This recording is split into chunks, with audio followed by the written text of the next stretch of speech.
Tonight on Border Security. He's had a holiday with his mates in Bali Wait till you see what's inside. and returned with a bag full of mischief. Why do you have those? For my son, How old's your son? 2.5. Definitely be interested in this one. The fashion world is in for a shock with this incredible concealment Interesting. and the investigation which may prove this Irish backpacker is involved in a massive scam. The information you're giving me is absolute nonsense.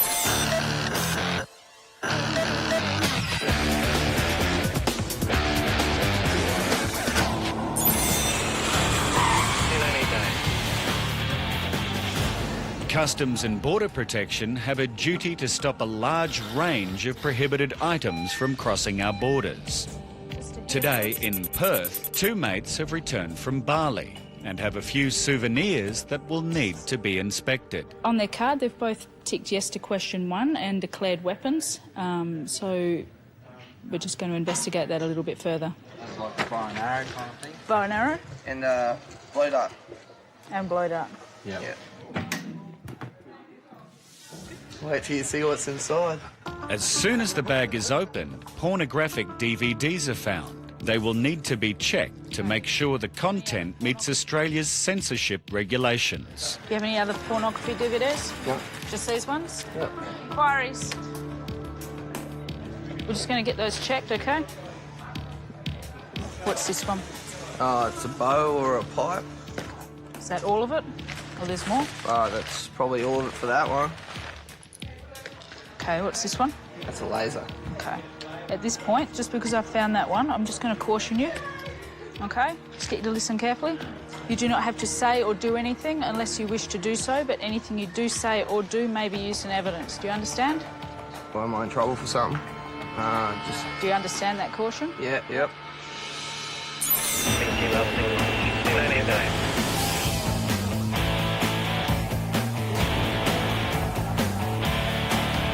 Australia provides an incentive for young travellers to get a second working holiday visa as long as they first spend at least 3 months working in specified industries in regional areas.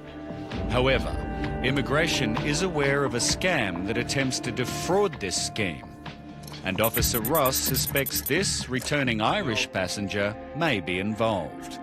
Please be aware that if you give me false information, it could cause me to exercise my delegation as an immigration officer. What I want you to do, Declan, is tell me precisely why you've come to Australia today. I'm planning on working for about 12 to 14 weeks and get enough money saved and go on another road trip. What sort of work do you do? A bit of everything, mostly welding. Let's talk about visas. You've had 2 of them. Yeah. With any visa that's granted to you, there's criteria that needs to be satisfied at the time of the grant of the visa. And you demonstrate honesty when you complete an application form. Yeah. And I can show you here that this is your application. This question is very important. Have you undertaken specified work in regional Australia for a total of 3 months? Yeah. That's the farming. Yeah, you've answered yes to that.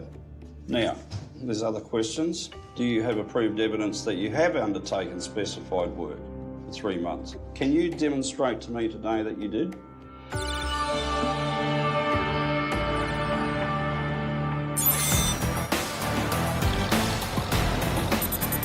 Every day, officers at Sydney's International Mail Facility screen over 10,000 parcels and letters, any of which could be hiding prohibited or restricted goods or substances. I mean, we're looking at all the parcels, assessing each one, each address, where it's coming from.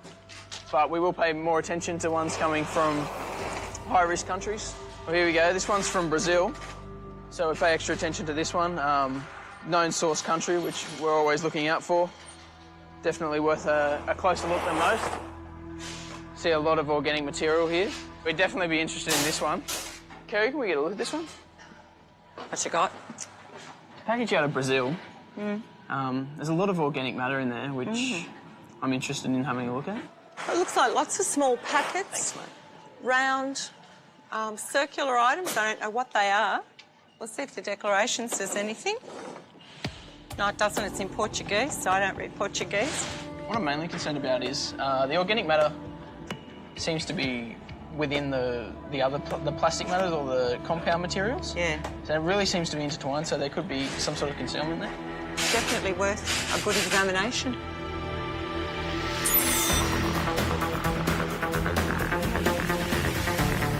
Am I getting arrested or something? No, you're not. These ones are prohibited imports into Australia, so we will be seizing that from you, but they're not allowed.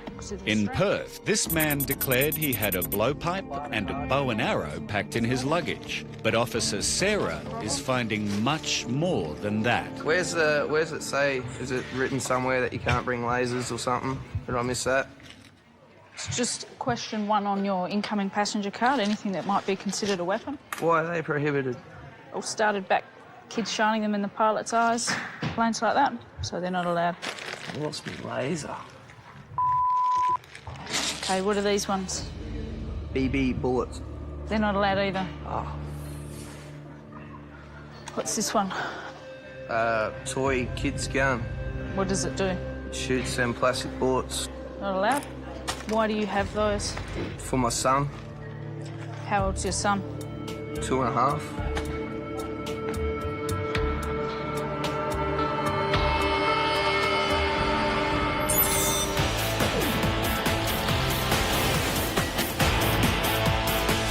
At Sydney's International Mail Centre, a package has arrived from Brazil, and the X-ray shows there could be something suspicious hidden inside. It looks like there's a possibility of a concealment from what the X-ray image showed. Basically what I'm seeing looks like sewing materials. Haberdashery goods, yeah. Yep. Craft items. Know whether anything could really be concealed in these. That's more interesting. There's no room for concealment inside a sequin, but buttons, cloth-covered buttons, yeah, there's room for concealment. We just want to pierce the button so we can see if there's anything inside of it. It feels like there's a very soft metal on the top. I can see a bit of silver there, so that would imply to me that there is a thin layer of metal, but there could be anything really underneath it, and it is really starting to give, so... That's more interesting. Yeah. Buttons should not have white powder inside them.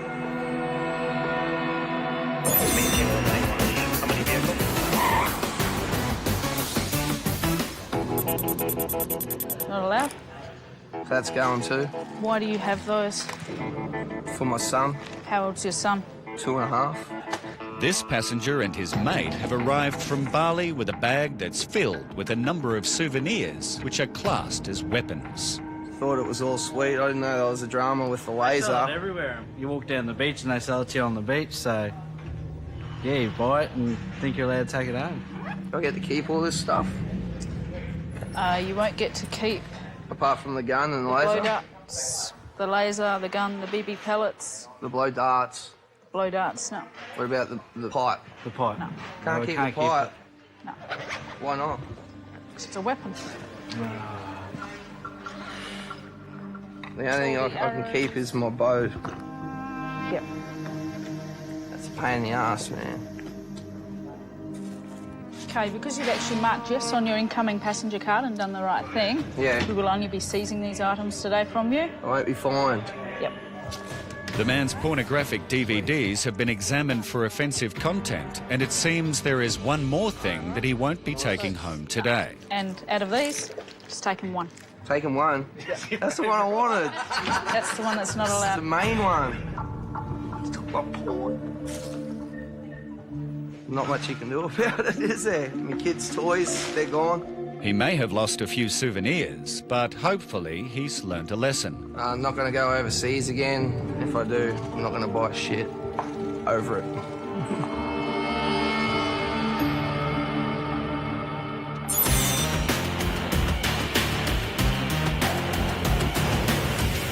In Sydney, immigration officers have reasons to believe this Irish passenger is trying to obtain a second working holiday visa by fraudulently stating that he worked on a farm in South Australia for 3 months. Can you give me some evidence that can conclusively demonstrate that you've conducted 3 months? No, see, we didn't get paid. We only worked on the farm and they put us up, fed us and everything, and every now and then if we wanted to go into town to get us a loan at a Jeep, that was it. Did they pay you any remuneration at all? Did they pay you any money? No, nothing. Did they have a foreman on the farm, or...?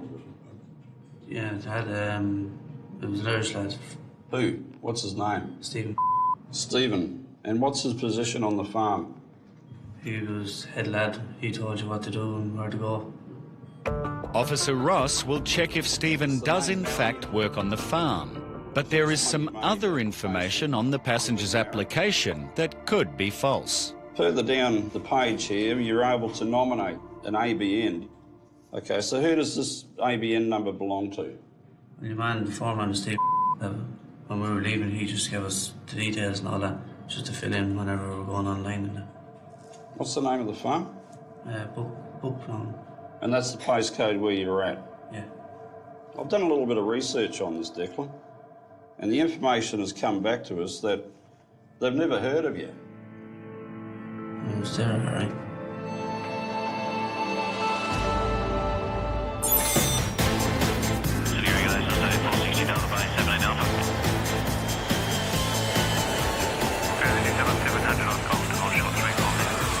Customs and Border Protection officers are always on the lookout for subtle signs passengers may be trying to hide something. Today, this Australian man has been taken aside for questioning and an inspection. There's a fellow coming from Thailand. He's been over there for a week, and we've got concerns that he may be carrying narcotics on his body today. We've got an officer going to examine the baggage, and we're going to assess the need to do a body search on him, and if we determine that there is a need, then we'll go ahead and do that. I'm just going to ask you a few questions, okay? So what did you do when you were in Thailand? I was going to get married with my girlfriend, Yeah. which I was with for about a year and a half, but just thought, I couldn't get a ring on time, so I thought I'd just, give it a break. And do you travel to Thailand often? Yeah, just see her. I'm going to bring her out in December. What does she do over there? Does she have a Dental assistant, yeah. Oh, right, okay. Yeah. So how long was your stay this time? Just a week. Do you know what this does? Yeah. Yeah? Yeah. The swab of his belongings will help determine if he has been in contact with narcotics.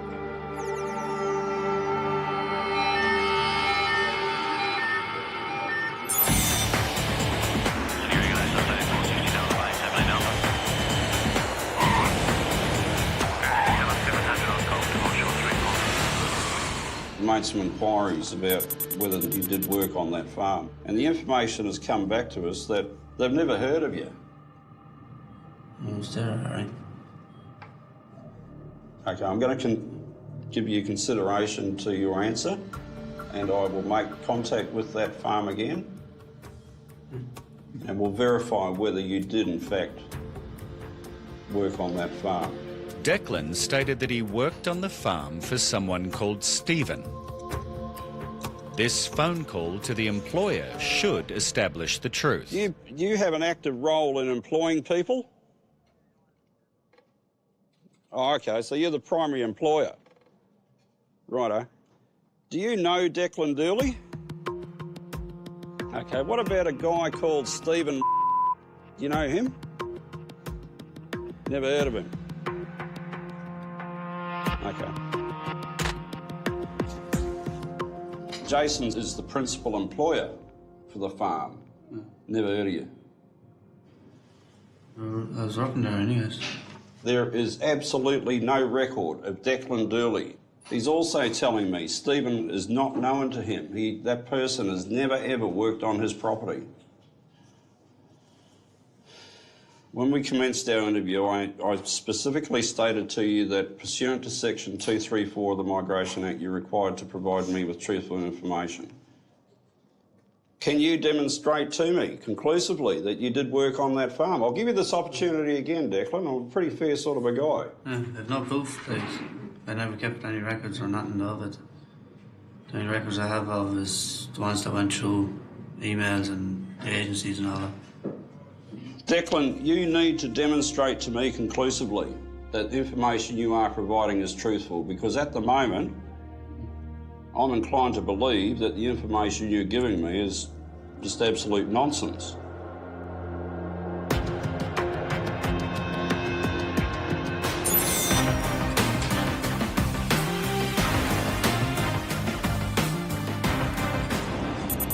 An assortment of buttons has been found inside a parcel from Brazil, and Officer Kane has discovered one of them contains white powder. Buttons would not normally be expected to have white powder inside them, so I think you found something, Kane, that we'll be interested in. So we'll have to test that. So out of Brazil, we'd be expecting it to be cocaine more likely than anything. Lots of source countries around South America, Brazil, for cocaine, so we'll get a cocaine test for that.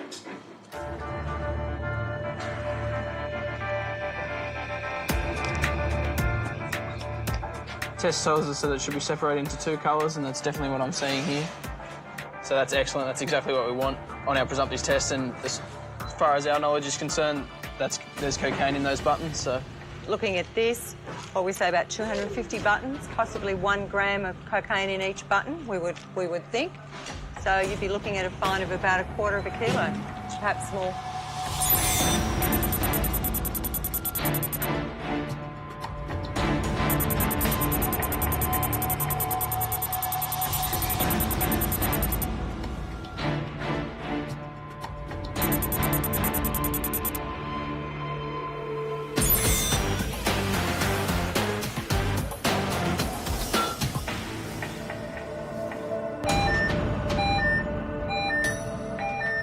He's really nervous. He's really skittish, really nervous. In Sydney, officers have taken a swab test of this passenger's belongings, and it's come up with a positive result for cocaine. We're interested if you've got drugs today. No, on you. Absolutely not. Did you use any drugs while you were overseas? No, absolutely not. No, never. Okay. So you've got no drugs on you today? Absolutely not. Nothing. Okay. All right. We'll get a frisk then. Officers are concerned the passenger may be carrying narcotics on his body, or there's the possibility that he has an internal concealment. How are you feeling, all right? Yeah, I'm sorry. Do you want a glass of water? I'm all right. You're all right? Yeah. Okay. Hi, how are you? Good, thank you. Okay, I'm actually detaining you for a frisk search, so I want you to read both sides of this card, and if there's anything you don't understand, ask me.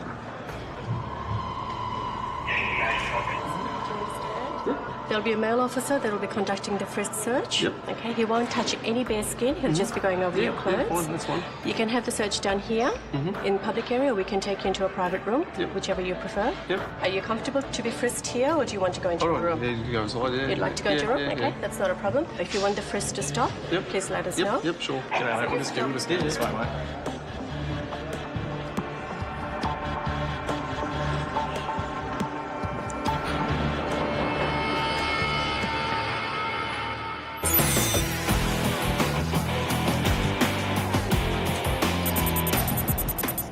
I'm inclined to believe that the information you're giving me is just absolute nonsense. This Irish passenger has provided the details of a South Australian farm to qualify him for a second working holiday visa. But Officer Ross suspects the information is fraudulent. Where'd you get the ABN number from? Who's your man, Stephen? Right, who's Stephen? I don't know who he is. Did you have to give him any money for it, the ABN number? $1,000. It's a fair bit, isn't it? You got any chance of recovering it? No. You think he's dudded you? Yeah, I think he has too. Further to our interview, Declan, the information provided here is definitely not a truthful answer, is it? No. Can you offer me any reason why I should not cancel your visa? Came back here, just wanted to work and travel. Yeah. You've provided me with so much information that is not truthful, Declan, that I don't have any alternative but to cancel your visa.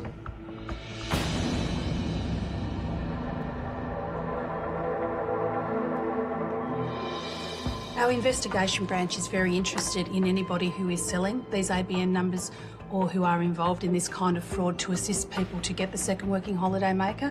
I'm aware that there have been a number of advertisements on the internet which is offering this kind of service, and there's been a big crackdown from the department in having those advertisements removed and further investigated. It's a scam, for sure. I want to see these people located. I want to see these people prosecuted. If Declan had legitimately completed his 3-month specified work in a regional area, he would have been allowed back into Australia to continue his working holiday.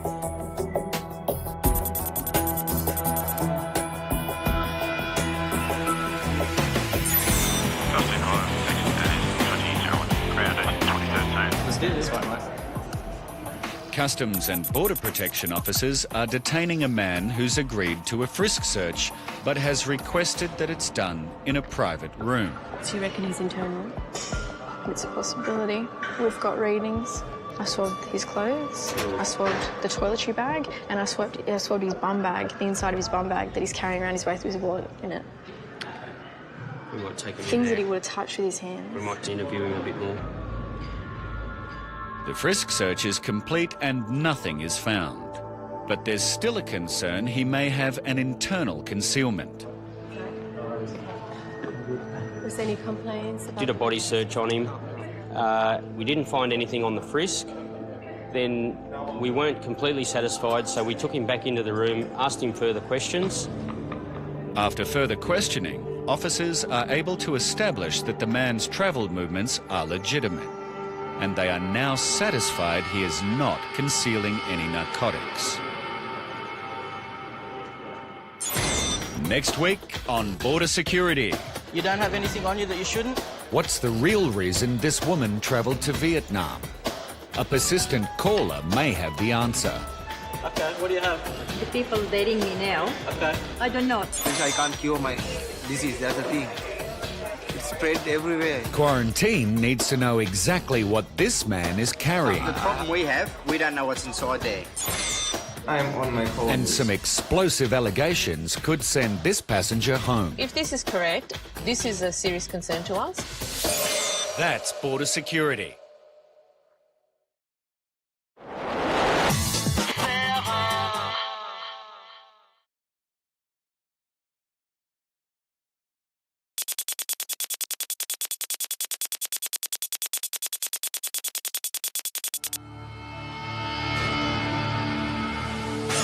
Tonight on Border Security.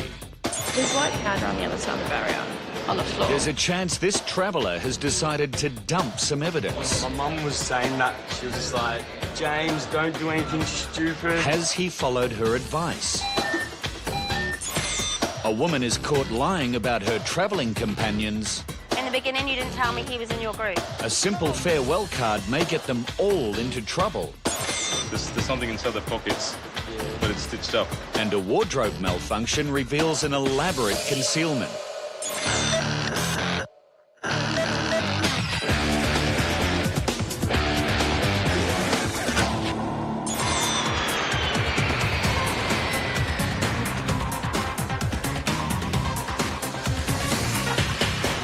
Travelling the world has become a rite of passage for many young Australians, but a few get a bit carried away during their adventures and wind up in a sticky situation. This young Aussie has arrived home after spending 9 months in Canada and Mexico, and his unusual behaviour has caught the attention of Customs and Border Protection. What did you get up to? Just a lot of partying, just drinking, surfing, snowboarding. Got a Montreal chick, she was pretty cool. Yeah, she was nice. And then, yeah, got a couple of mamazitas. Jimmy's told officers that he'd been travelling with a mate, but he's returned home on his own. And what made your mate come back early? He ran out of money. Ran out of money? Yeah, bro. You didn't want to lend him any? No, I didn't have any money to lend him. So how long were you on your own for after your mate came home? Probably about 2 weeks. Yeah. Officers are concerned by his increasingly nervous behaviour. I've got something, I'm not sure. It's like... He's really fidgety, isn't he? Yeah. A swab is taken from Jimmy's belongings that will test for traces of narcotics.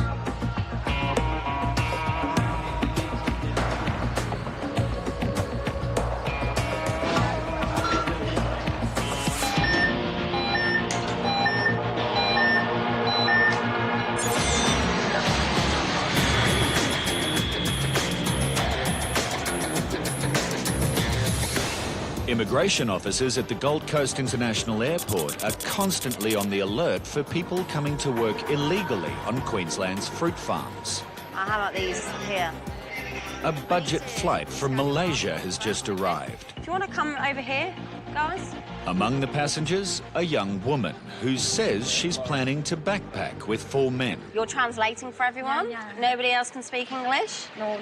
So where are you all staying? Brisbane, I plan to book an apartment. Okay. So have you booked an apartment? Not yet. You haven't got any accommodation? I want to take bus to the Brisbane. So what are your plans? Maybe go to the Gold Coast or Rockhampton. Okay. So that's quite an unusual place to go on holiday, to Rockhampton. The woman Work? claims she has enough money to fund her travels. How much money have you saved? How much, huh? Yeah. 30,000. Ring it? Yeah. So how much money have they got with them? Can you ask them for me? 1,000. For a 2-month stay? Yeah. They've only got $1,000? Yeah, because we got the ATM card. Immigration needs to establish exactly who is travelling with the woman. So cousin, friend. Yeah. Who else is in your group?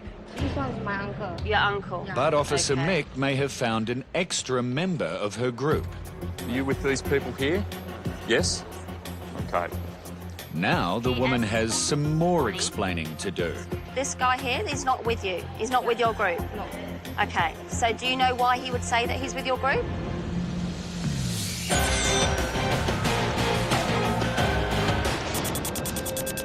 At the Sydney Mail Centre, Quarantine Officer Dahl is screening a plane load of parcels that just arrived on a flight from South America. Okay. Well, we've got something here that we certainly need to look at. The parcel's from Bolivia, and when we check the declaration on it, it actually states that there are souvenirs, religious material, vases and lucky charms. And by the look of the image on the screen, we can see these are vases. They appear to be quite an unusual shape on it, possibly a vase for religious purposes. And at the back, we can see something else which is organic, and by the shape of it, it's possible that it may even be an animal bone. But to check that, we really need to get Australia Post to open the parcel. Only Australia Post employees have the legal authority to open mail. Great, thank you very much. Another quarantine officer, Nick, will examine the contents of the parcel. It's pretty unusual. That's for sure. The first item out of the box provides a shock for the officers. Evans, I didn't expect to see that in there.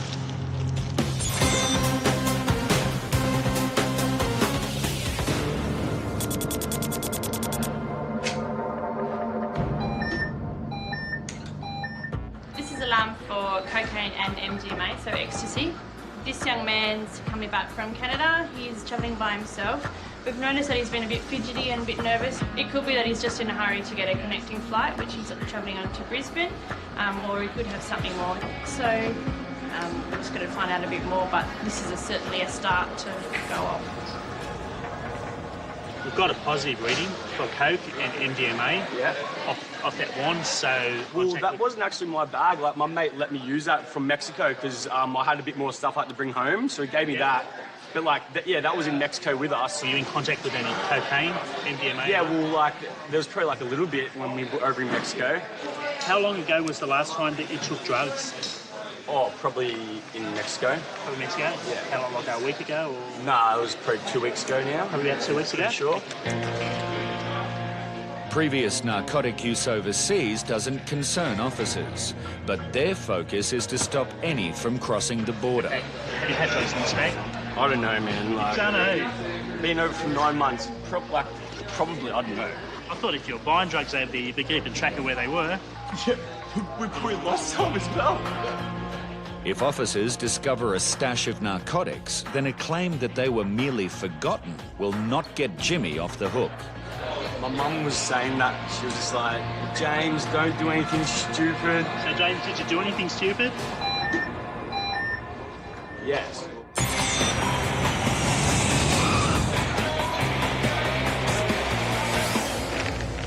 In Sydney, a passenger's just arrived on a flight from China with enough food in his bags to open a small grocery store. and he failed to declare any of it. This is anchovies, okay? And it's still got the head on. It's the whole fish. It's not actually allowed into Australia. It's restricted, this one, okay? Yeah, it doesn't matter. It's still got the head on. It can bring diseases into Australia. As the search continues, Officer Kim discovers what appears to be a deliberate attempt to conceal some kind of plant root. What's that? Some Chinese medicine. You've got some more in here as well. How come you put them in your shoes? Did you put them in your shoe? My mum and my auntie. And there's even more concealed items found that the passenger should have declared. You got cigarettes here. It's in a tea bag. The excessive amount of tobacco will be referred to Customs and Border Protection. But the cigarettes won't be the only problem handed over. Quarantine have just found 3 pairs of jeans with the pockets sewn shut, and there's something hidden inside. But we need to check what's inside your jeans. Do you know what's inside there? You're not sure? Are you travelling with any of these gentlemen? What about some of those people over there? Are you with them? Immigration is finding that there are more members to this Malaysian group than they have admitted to. These other two, one said they're not travelling together originally, and then the other one said that they were travelling. The other guy said no. It's another whole different ball This game. guy said that he's with this group, now they're saying that he's not with this group. It turns out all 8 passengers are from the same village. Okay, so you didn't tell me, in the beginning you didn't tell me he was in your group? No, he didn't come with us. He didn't come with you? Yeah. We are only 5 people. So why is he saying that he's in your group? I don't know. To clarify the situation, each passenger will be interviewed separately. Do you want to follow me? Bring your bags, okay? And their luggage will be examined for evidence that they are planning to look for work. Their itineraries of after 3 months' time where they've indicated that they're travelling here for 2 months. Somebody else appears to have filled out their passenger cards, which is this woman here. A portable hard drive belonging to the woman is found to contain a number of documents that may reveal the group's true intentions. Customs have found some information that that might relate to work. There were some diplomas, resumes. So this is all information on working holiday visas. Visa requirement, what's this, Queensland? Fruit picking, Queensland.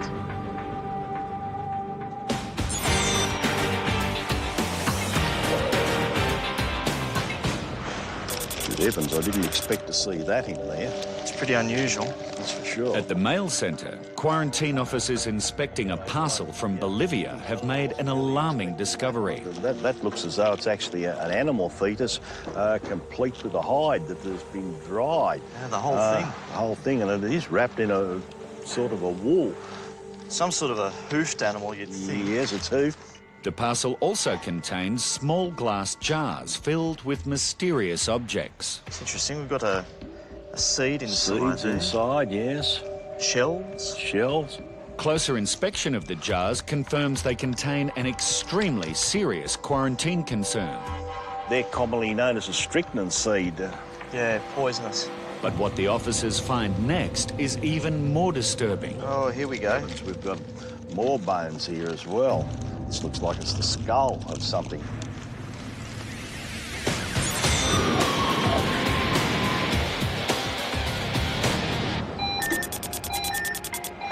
So, James, did you do anything stupid? Yes, well, obviously I did. Jimmy's just returned home from holidays and his bags have tested positive to traces of cocaine. He's obviously admitted that he's been partying and living the high life as a young Aussie kid would over there, so whether he's stupid enough to have anything left over and bringing it home with him, or whether he's, he's running out of money and, making an extra bit of cash so that you don't have anything on you. I'm going to ask you now, do you have anything left over? Do you have anything on you? No, I don't. We're going to make sure you're not bringing anything over the border, okay? Fine. I just want to detain you for the purpose of a frisk search. Yep. I need you to read both sides of the card. It explains your rights and what's going to happen. Yep. So you consent to the search? Yep. you fully understand what's going to happen. Do you mind having a look at your hat? So I'll get you to stand up. I'm going to go through your whole body, including your groin area. Perfect. Okay? Yep. Sweet. Thanks. Mate, do you have any complaints on the way the frisk is conducted? No, I don't. No? Everything seems to be okay, and he should be free to leave, until an officer notices something suspicious at Jimmy's feet. Did it come out just now? I don't know, I only saw it then. I didn't notice that white powder there.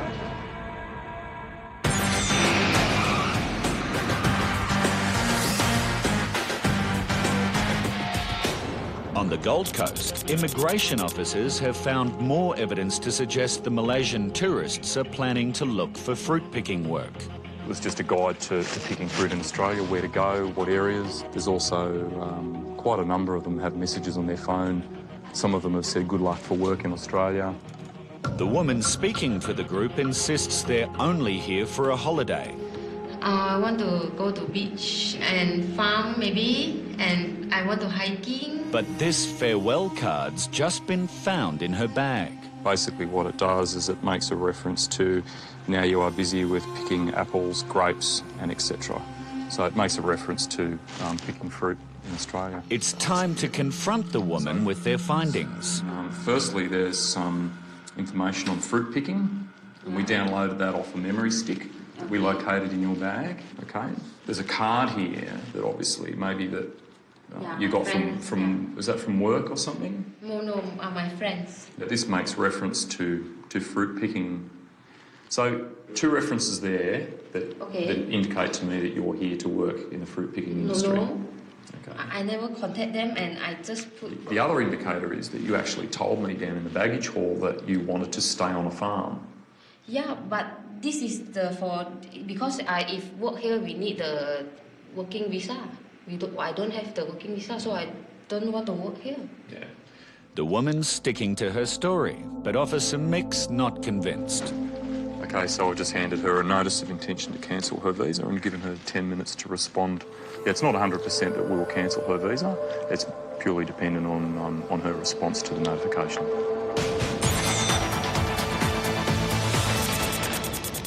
Another statue?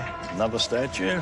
At the mail centre, this parcel from Bolivia is proving to be full of surprises. Well, what we've found so far is the skeleton of some type of animal, not sure what it is. And we've also found the skull of what looks like a monkey.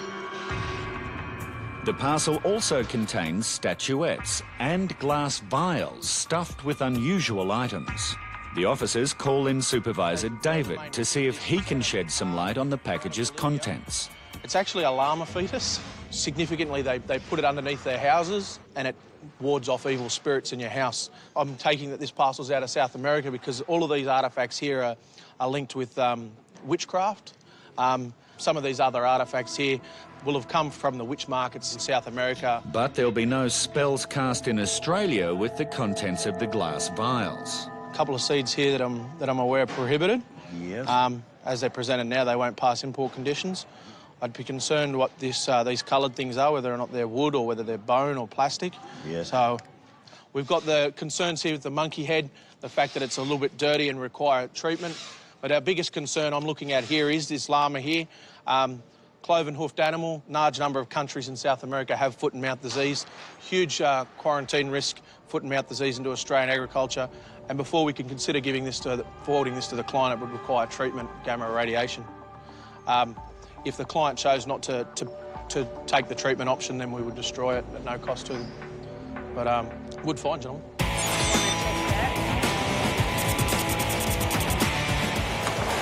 Looks like there's some fields over here. What do you reckon? Fields there? There's a bit of organic stuff over there. Yeah. Customs and Border Protection have been called over to quarantine to examine 3 pairs of jeans that have something hidden inside all the pockets which are sewn shut. My auntie paid them. Okay. Do you know why your mother or auntie would stitch your pockets? There's something inside the pockets, but it's stitched up. Do you know why they would stitch it up? I'm not sure. Maybe they want to protect them or anything else. They want to protect something. Yeah. Okay, well, inside is... Do you know what this is?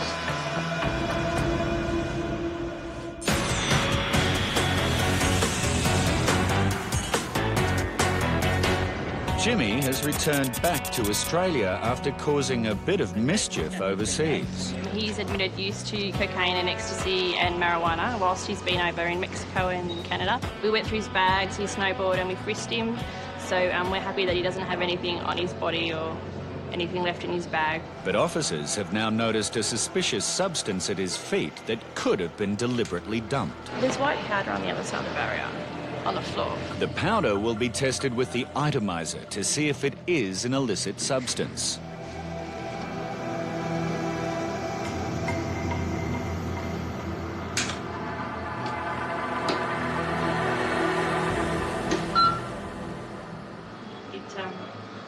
It's not alarming to anything.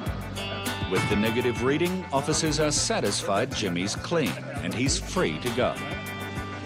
Hi guys, have a lovely day. Thank you very much.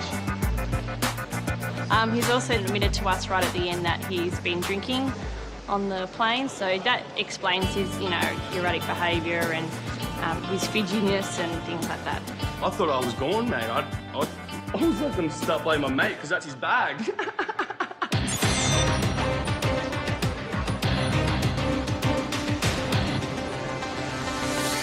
Okay, do you know what this is?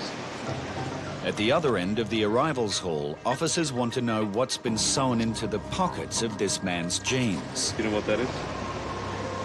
It's the bird's nest. Bird's nest is a Chinese delicacy, one of the most expensive foods on Earth. The man claims his mother and auntie concealed it in his jeans. Okay, do you know why they'd stitch it up in there? Maybe they worry about the bird's nest is not allowed to pass the custom. Have you brought this in before? Has somebody in your family brought this in before to Australia and has it been taken away from them? I'm not sure. You're not sure? Yeah. The man also blames his mum for the cigarettes hidden in a tea packet in his bag. Carrying more than 250 cigarettes, you need to declare that as well. Alone, there's some cigarette in the bag, but I'm not sure how much. You've got about 800 cigarettes. 800. Roughly around 800. The man's now facing more than just a fine from Customs and Border Protection. He's got cigarettes that have been concealed as well, so we're going to fine him for that, and he's got to pay duty and tax on that. And quarantine officers want a word with him about the bird's nest found in his jeans pockets. The fact that you haven't declared bird's nest is a serious offence that carries a penalty of $220. I know that is illegal, but please give me a chance. The polite request for leniency is denied. The bird's nest was exported to China at the election of the passenger. The passenger paid $220 for not declaring the bird's nest.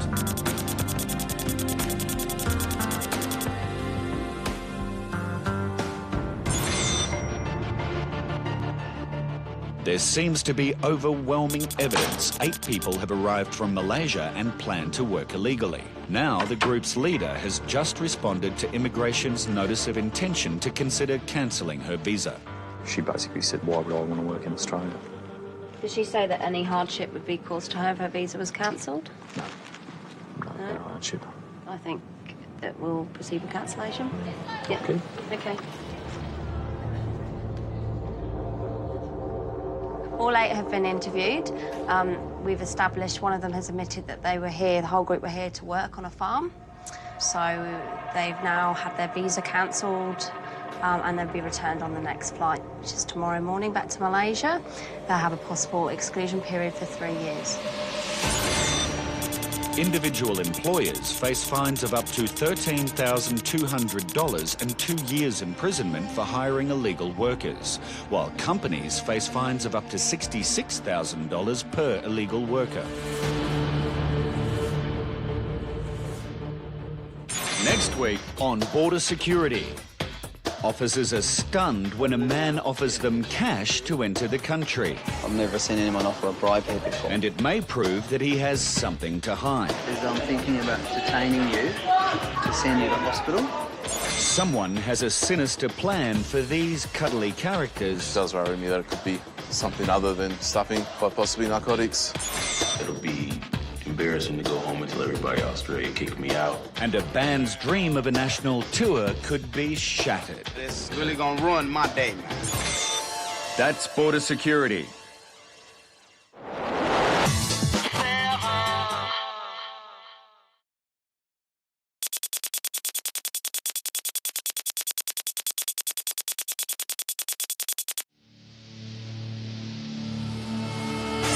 Tonight on Border Security. You may be concealing something on your body. Officers confront a feisty passenger. Whatever, I'll do it. I'll get butt naked if you want. She attempts to prove that she has nothing to hide. Definitely something in there. An exotic carpet reveals a sinister secret. We've gone to a lot of hard work to do it. You said you're running a hotel. And a family struggles to get their facts straight. The mother and the son know nothing about the hotel.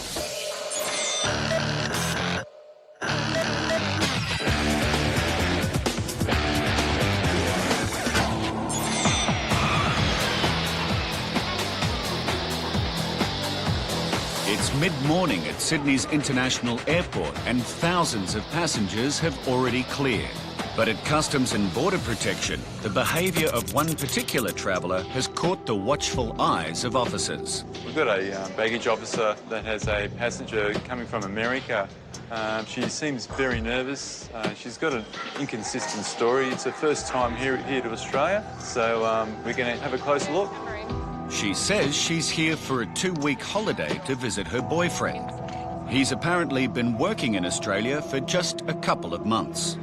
How long have you been with your partner for, like dating and that? 12 years. So has he bought your return ticket? I certainly hope so. Do you have a contact number for him? Like you've got his number for you to call him? I'm just supposed to meet him at the hotel. So how come you didn't bring his number with you? Like... What number? Well, does he have a mobile number, a landline number? Not knowing her partner's contact details after 12 years together seems unusual.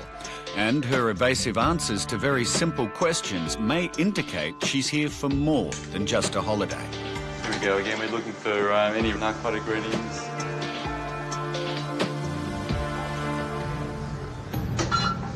And we got a negative response. Doesn't necessarily mean there might not be anything, but it's just negative for now. Supervising Officer Frank wants to know more about her mysterious boyfriend. Now, I know this is your first trip to Australia and that, and your boyfriend's paid for your trip here to Australia, has he? He's paid for your trip? Okay. What does he do exactly for a living? What does he do for a living? I have no idea.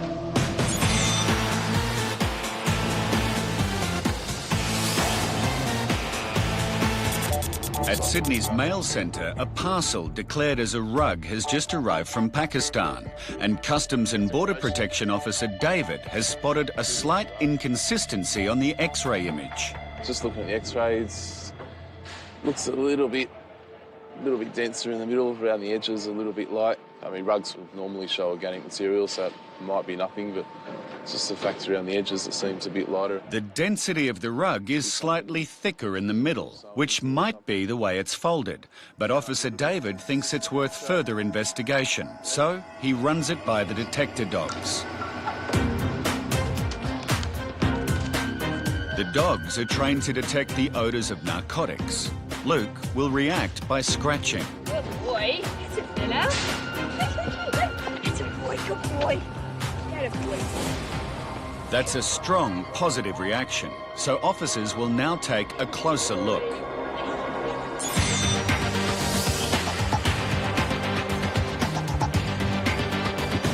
An Indian farmer and his family have arrived in Sydney for a 7-day holiday. But they know next to nothing about Australia, and immigration officers need to be sure they're legitimate tourists. So you've been planning for 2 years. Have you planned anything where you want to go in Australia? Sydney is a good place to visit, so I'll be staying in Sydney. All right, so you will stay in Sydney only. Do you know anything about Sydney? I told you the bridge and whatever else there is to see. So how did you get the visa to Australia? Interview me, say? He was interviewed at the Delhi embassy. Interview me. But Officer Harinder has information that all of the family's visas were actually obtained online through a travel agent in India. Did you buy your ticket from Akbar Travels as well? The family has also paid the travel agent for their accommodation. What's your income? 500,000-600,000. So this is your 145,000 is like your 3 months earning. Yeah. So you're spending your 3 months earning coming to Australia for 7 days? Yes, that's right.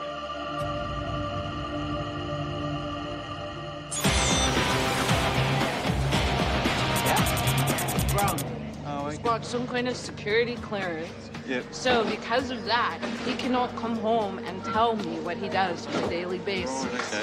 A passenger has flown halfway around the world to visit her boyfriend.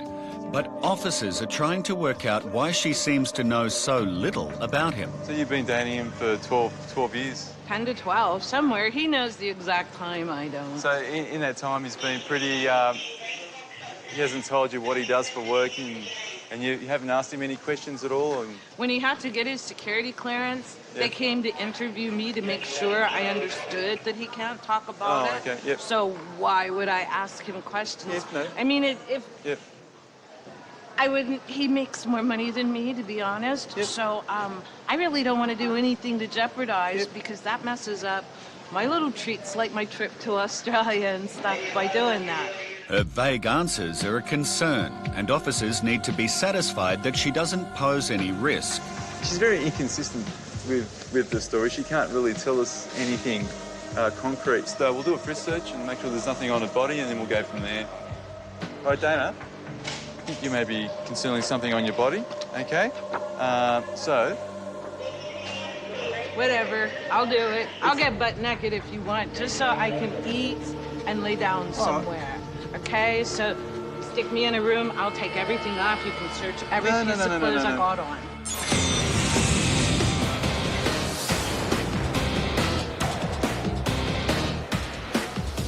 Oh, wow, look at that. At Sydney Airport's quarantine, something far from ordinary is passing through the X-ray. You can see the claws here, bone, possibly flesh as well, the eyes, so we're definitely going to have to look at that. The passenger has just returned from Canada. So what have we got? Basically, it's a taxidermy bear with, like, the body and head attached. Okay, no problem. He's a big bear. So how did we come to get this guy today? I got him from an antique dealer in Montreal, where I've been staying. So. Yeah. The only thing I do know about him is that he's a brown bear. I believe they're quite rare, which is very sad, but apparently he died of natural causes, so... Died of natural causes? Yeah, I'm going to give him a good home. Okay. And it's him, and what's the name of the bear? His name is Boris. Boris the bear, okay. He just looks like a Boris. He just looks like a Boris. Apologies to anyone who has that name that finds it offensive. If the bear has not been correctly treated, it could pose a quarantine risk to Australia. As I suspected on the X-ray, you can see here the bones here, there's the flesh. We can see that there's other parts that has been professionally tanned and done. Yeah. But our concern is these areas here, which are still a bit fleshy. They look a bit and which can house bacteria. Duty manager Rose is called over to assist with the inspection.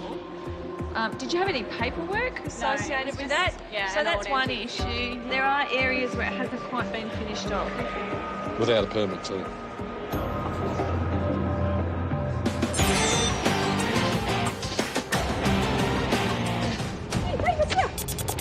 Good boy. Good boy, Luke. A detected dog has reacted to this parcel from Pakistan, and Officer David has taken it aside for a closer examination. We had a good reaction from the dog, which kind of tells me that there probably is something in there, most likely narcotics.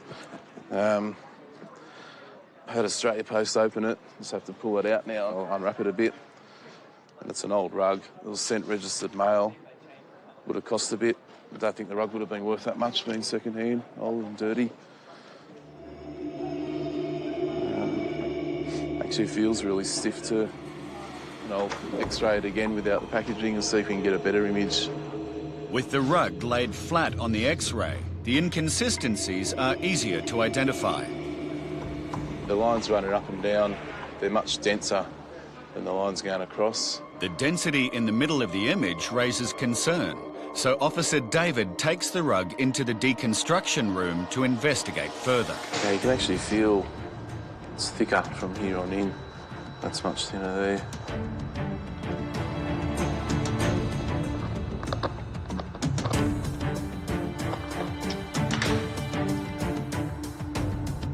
Oh yeah, there's definitely something in there. White powder.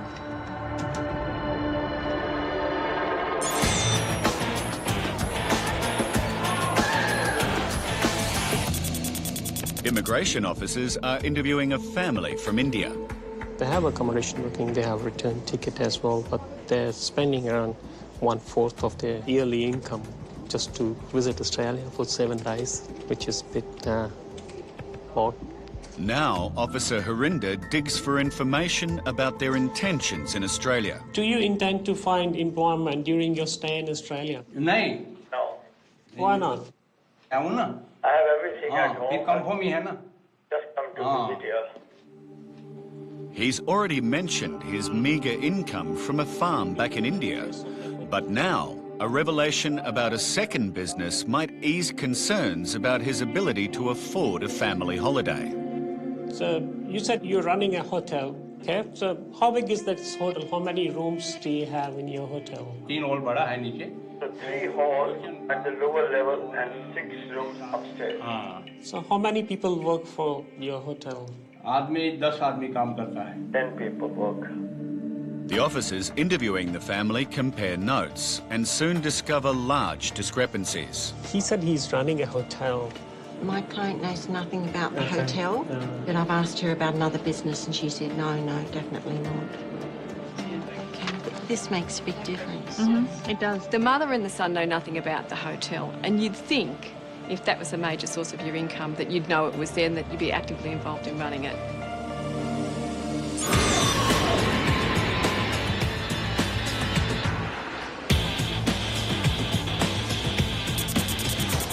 So you are giving us consent? Yes. Okay, you can do it here at the barrier? You have my complete consent.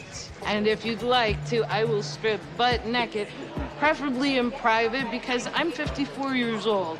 And believe me, 54-year-old ladies, their bodies really don't do much to excite people in public. Not to mention the fact that I'm old enough to not want for everybody to see my fat ass. Okay. So, lead on. You can do it here at the barrier or in a private room. It's up to you. Okay? Yeah? Whichever is quickest, so I can eat. Okay. Because you see, I'm hypoglycemic. Okay, just and I haven't had anything to eat. Right. So in about an hour or so, I'm going to start getting kind of crotchety, and then I'll pass out. Okay. So what I would like to do is to get this over with as smoothly and as quickly as possible.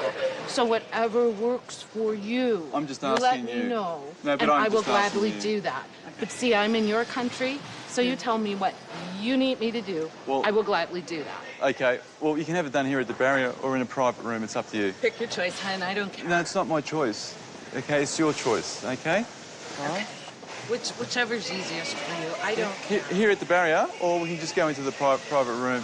What the officer will be doing is just rubbing their hands over your clothing. Won't be touching any part of your skin.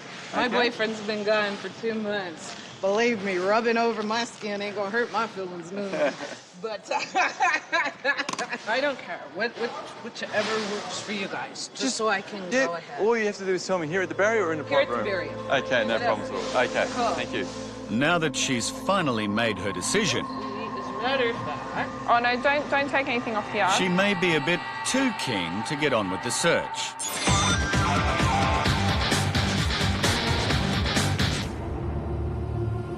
Oh yeah, you can see white powder. Looks like it runs the length of the carpet crossways.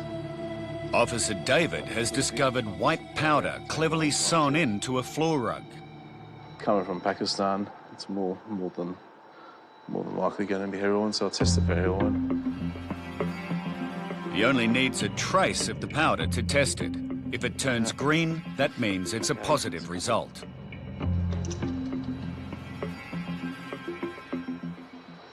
Okay, you can see there it's turning green, which tells me it's heroin. They've gone to a lot of hard work to do it. Would have taken a long time to put it all together. So it's actually could be a good quantity. The rug's a few metres long by 1.5 metres, 2 metres. So it's actually a good concealment, good quantity. It's a good find. The rug was found to contain 950 grams of heroin with a street value of approximately $330,000. Take the tongue out. You can. The inside. See, look here. At quarantine, this passenger has no paperwork to go with this antique bearskin rug, so officers need to be certain that it's free from parasites and contamination. What the issue is in under the pads. Yeah. We can't remove the fleshy tissue that comes under there. So because we don't have the documentation to certify that it's been professionally tanned, and then there's still, see up inside the claws, you can still see... Yeah, in there. Yeah. All that. So it will require the gamma radiation then. Once Boris the bear is treated, it will be safe for him to enter the country. But there is a possible side effect. The risk of gamma radiation is that the hair may fall out. You know it takes up to 6 weeks. Yeah. As long as I can take him home. You'll be able to take him home. Thank you. It's not every day that you get a suit bag and a bear's head is sticking out looking at you. Particularly by the name of Boris. He was fairly expensive, but I think he's worth it, yeah. I really enjoy him, so I'm looking forward to getting him back to my house. We could see visually that it was treated, it was tanned. She just didn't have the documentation. That's why we had to take this next step further and get it treated. And she was happy to get it treated. She told us to look after Boris and we'll take care of Boris. We'll bubble wrap Boris, so to speak, send off to get treated for 6 weeks, and then she'll receive it via courier or she'll have to collect it at Australia Post. North American brown bears are not on the CITES endangered species list, and after the gamma radiation treatment, Boris was allowed into the country.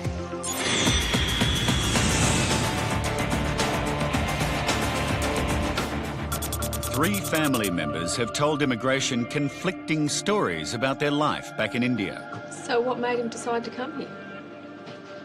Now, officers sift through the details to determine if they should be granted entry into Australia. He's spending 1/3 of his income to stay here in Australia for 7 days. But hasn't got a plan for what he's going to do. And the son says the reason why they're coming here is because it's cold. And that's it. And that's it. It's not looking good for the family, but the father has one last chance to set the record straight and explain why their visas should not be cancelled. I've told you that my hotel booking is confirmed and that I'll be going back in 7 days. That is the truth. It's a matter of my dignity. I told everybody home that I'm going to tour Australia. Yeah. Do you want to say anything else? Manji. I'm requesting you with folded hands. Please give me self-respect. I will follow all your rules and go back. Give me the opportunity.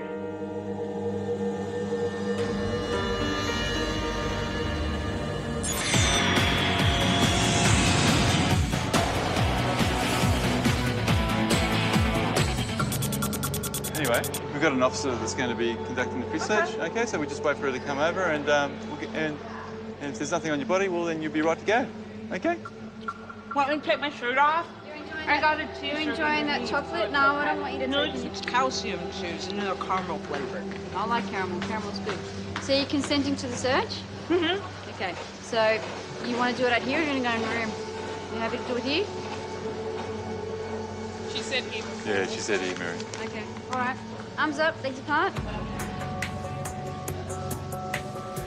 You know, I could just take the shirt off. That way you could see it for sure. I understand. This is a big, billowy shirt. It's all right. Okay. It's a big puffy shirt, isn't it? Didn't I just say that, huh? After a thorough search, Dana gets the all clear. She didn't have anything on her body. All her bags were negative. The X-rays were negative. She's really excited about coming into Australia. We're going to let her go now. We hope she has a good trip. Well, you know, to be perfectly honest, I'd rather they stop me because if they're stopping me, they might stop a real person who means harm.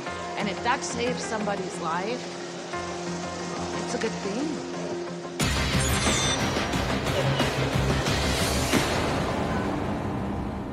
Please give me self-respect. Yeah. I will follow all your rules and go back. Give me the opportunity. The father of a family has pleaded with immigration to allow them to enter the country. But the overwhelming evidence suggests they are not legitimate tourists. I don't think they'll ever leave Australia. I think they'll go into the community and they'll just be absorbed. We'll never see them again. I don't think they're going home. In weighing up the grounds for cancellation, your response and the evidence available to me, I'm satisfied you are not a genuine visitor traveling to Australia temporarily for tourism purpose only. I therefore decided to cancel your visa. जी आप बचाओ तो अच्छा है अभी भी क्या करेगा वही मत Try to save me. What can I do? जी सर बचाओ बचाओ तो अच्छा बचाओ Please save me. नहीं सर बचाओ मैं इज्जत रखो मेरे dignity. Of course I can understand why he's upset. I can understand how the whole family must feel. You know, they've paid a lot of money to come to Australia and this is their hope for a new future, but unfortunately it hasn't worked out for them like that today. You know, they've paid a lot of money to an agent in the belief that that will get them a new life in Australia, and they've lost that money and they've lost that hope. And you always feel for these people in these circumstances, but our job is to make sure as best we can that anybody that's coming to Australia on a tourist visa is a genuine tourist and will go home at the end of their stay.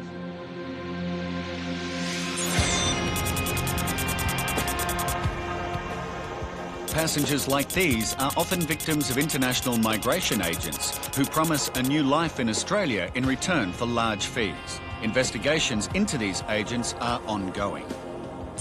Next week on Border Security. I think we might have something here. Officers are amazed at the lengths smugglers will go to. There's no tape there. Your wife filled out the card. You didn't at any time read this card. Okay, so now we get to do the hissy fit thing? Oh, God. Tempers are frayed at the border. I'll leave so I don't get any angrier right now. Know that I found it. I mean, it's closure for me. And this man's desperate search for his mum could end when he's confronted with a shady past. And now, come back and bit me in the ass. That's Border Security.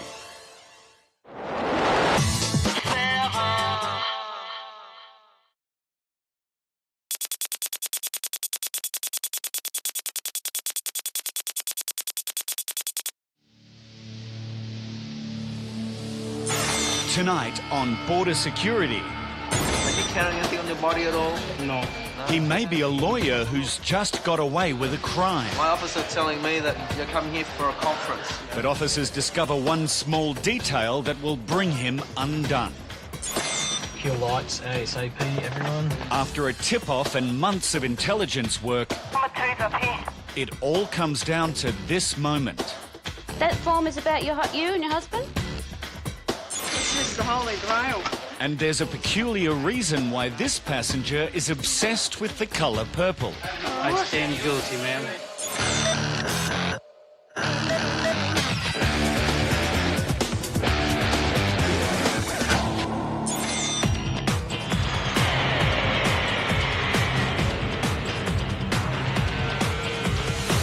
In Melbourne, staff conducting a routine clean-up of an incoming plane have located a number of empty bottles that may have contained steroids. Customs and Border Protection has pulled aside these two Korean passengers who had been seated in the area where the bottles were found. So these two gentlemen have come in, and it's could be just pure coincidence, but it looks like that they may be the ones who have had these bottles.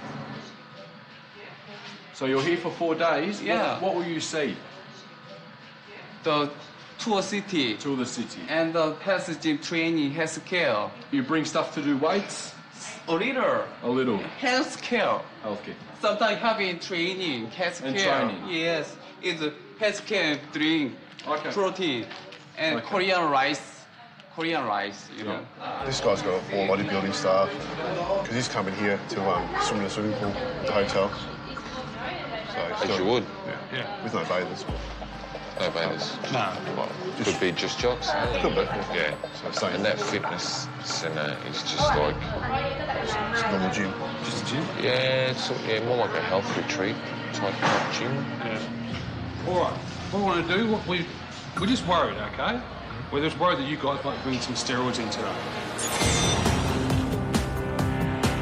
A huge joint operation between immigration compliance officers and the New South Wales Police is underway in the Riverina district of New South Wales. Kill lights, ASAP, everyone.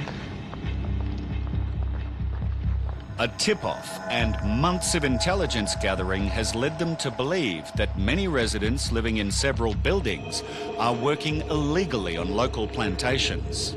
Travis, your number 8 is down here. The large number of officers quickly enter the building to target the unsuspecting residents. Hi, sir. How you going? I'm from the Department of Immigration. We've got a search warrant for these premises. We're just looking for anyone that doesn't have the right kind of visa to be in Australia, OK? These people are also immigration officers. Yeah. OK, here's a copy of the search warrant for you. Yeah. This is just information on what we're allowed to do while we're here. So you're the only 2 people that are here. Dave, do you guys want to check the bedroom and make sure there's no one else in there? Have you guys got passports? Yeah. I'm a student. You're a student? The students locate their passports and prove they're here legitimately. But officers have now discovered there's a problem with a man and his wife living below. I'd say likely she isn't working, but he definitely is. Apart from that, I mean, given what they both are unlawful. Hop in the back and pop your seatbelt on for me, please. The couple will now be taken to a local police station for further questioning.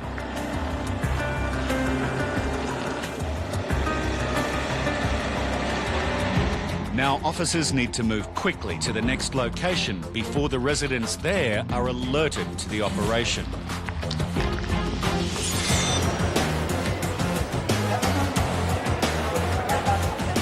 Quarantine officers are accustomed to dealing with colourful characters every day. You like purple, hey?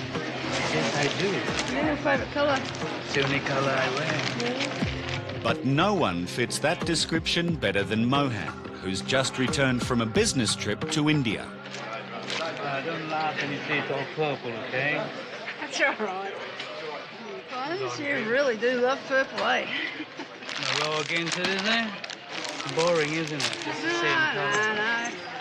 Purple. It seems there's only one thing in Mohan's bag that isn't purple. This is the Holy Grail. It's a polo cup from 1959. 1959. How long have you been playing polo? Oh, off and on, maybe 35 years. 35 years? Yeah. It's about riding horses and whacking a bull. Mohan's colourful suitcase gets the all clear. This is yours too, is it? Yeah, that's my polo sticks. So that's wood? Oh, yeah. Yeah. If it's wood, it should have been declared.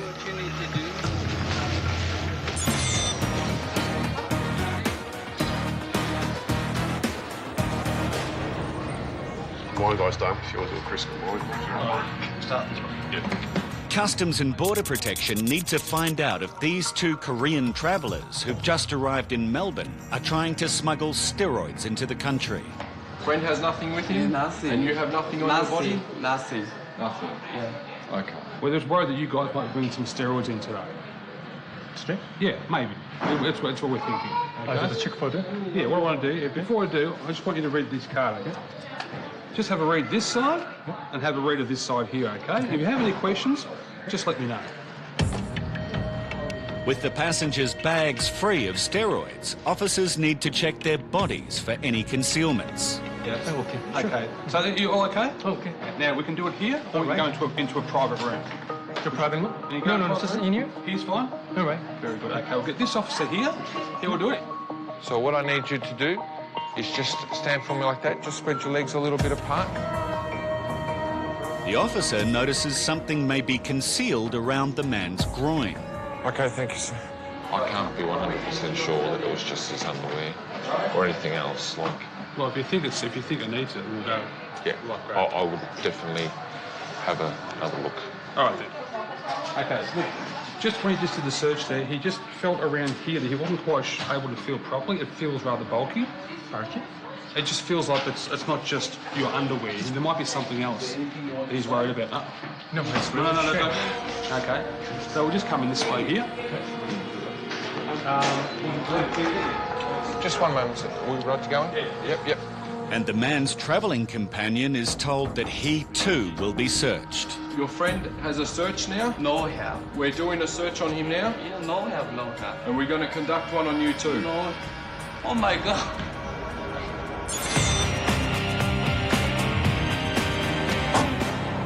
In rural New South Wales, several people have already been detained during a compliance operation, searching for illegal workers. Officers also have information that there may be a few more living at this second property. And your passport is here? Okay. Nika. Thank you. Hi, Alison. Do you have a visa to be in Australia? All of the residents in this building will need to prove their identities. Okay. Do you have a passport in here somewhere? It's in Griffith. Can I get you to give the address to this gentleman of that place where your passport is? Thank you. Have a seat. I just need to ask you some questions too about the ID. This man claims that he and his wife only do a few small jobs around the units to help their landlord. He treated me as a good brother. Yeah. So after I lost my work right, he just doing help and we are waiting for... Just doing help? Well, this whole complex of units is owned by a company that has everyone working at the labour vineyards. Yes. So you tell me why you're different. Officers will need to search for any paperwork that will link them to working illegally. Here you go. Employer Griffith Vineyard Workforce. Thank you. Is that their name, though? This may be the information officers have been looking for. That form is about you and your husband? Yep. That's her. And him. Yeah, that's him. Yep. That's evidence of employment.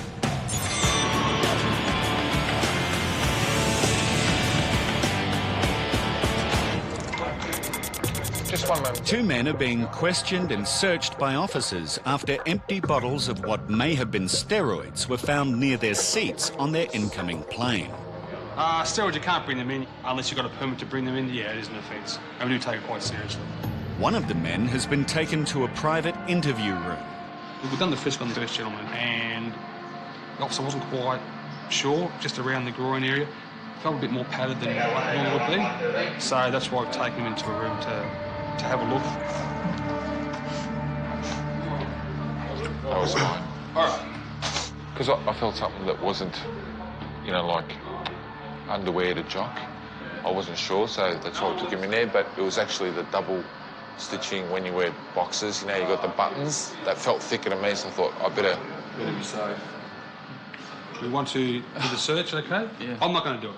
Yeah. I'll get this officer here to do it. Thank you. So what I need you to do is stand like this, and I will do the search, okay? If you want me to stop, you tell me stop. Thank you.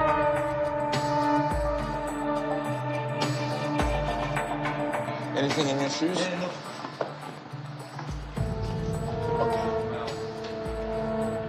The frisk search is negative, and now both men are free to leave. We found nothing on them. I mean, we put it to them, asked them if they had any pills. They said no. We didn't find anything. Thank you.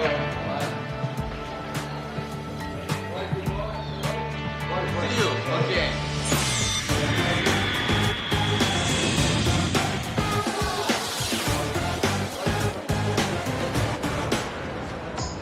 Mohan, the purple-loving passenger, correctly declared a bag of tea leaves he bought in India. Not cheap. Not cheap, eh? But he failed to declare his wooden polo mallets. So we're just checking out his polo items, which you can see here. They comprise the bamboo and wood. So this looks pretty good, but you need to tell us next time. I stand guilty, ma'am. So what we're going to do here, we're just going to give it a Fit and polish.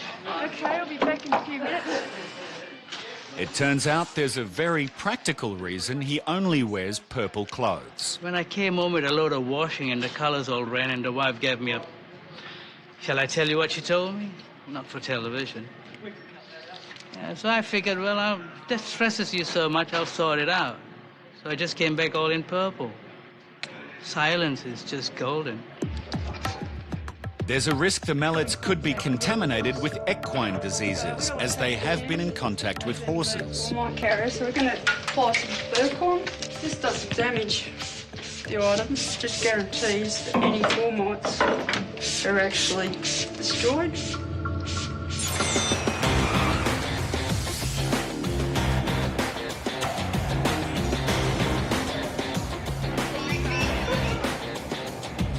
In Sydney, Customs and Border Protection officers have just pulled aside this French passenger for a bag search. He says he's a lawyer and is here for only 3 days. Says he's here for a conference. I'm purely just going to, check everything that he's got and just make sure that it all fits in with his story. Do you plan to sightsee around Sydney? You don't? No.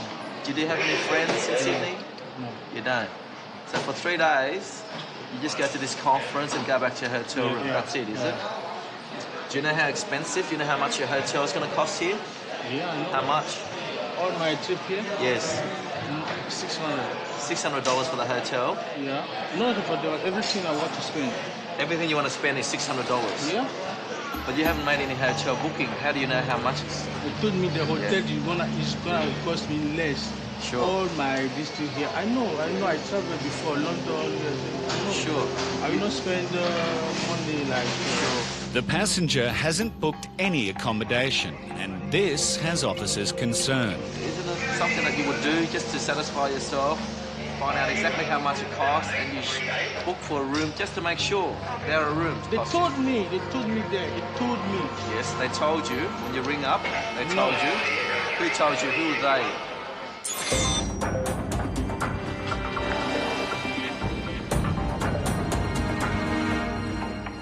Officers working a huge joint compliance operation in the Riverina district of New South Wales have just found some crucial evidence that a man and his wife have been working illegally. Monthly income statements here.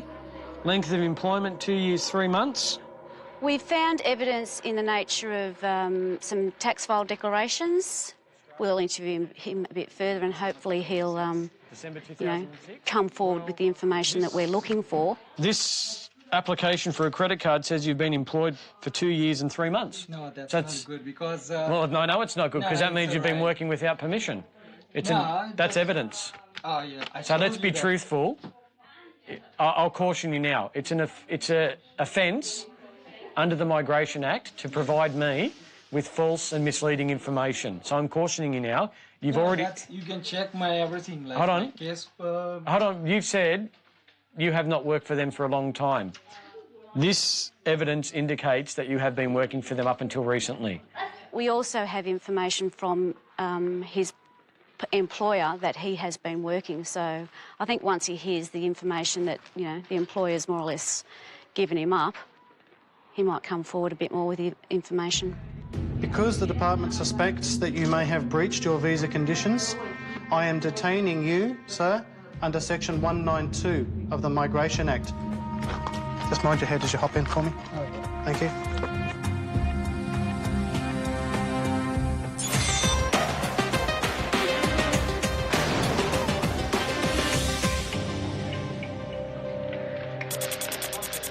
Quarantine has just disinfected the mallets belonging to this purple-loving passenger. Sealed and delivered. Lovely. You deserve a blessing for this one. Bless me. I'm sprinkling stardust and some glitter. Thank you, the things you've been thinking about the last week, well, don't look back. Forward. Oh, you're psychic. You're psychic, this man. Okay. Very psychic. It'll happen. It'll happen what? It'll happen. I read you, girl, I read. You read my aura, do you? Say no more. It's actually been a pleasure being here this morning, I must say. Not often the case, but for some peculiar reason, it's really nice. Mohan's free to go, but he has a parting message for Michelle. Every day, do something for someone. It doesn't benefit you personally. And I promise you, you don't need any medicines. Your health will be just so great.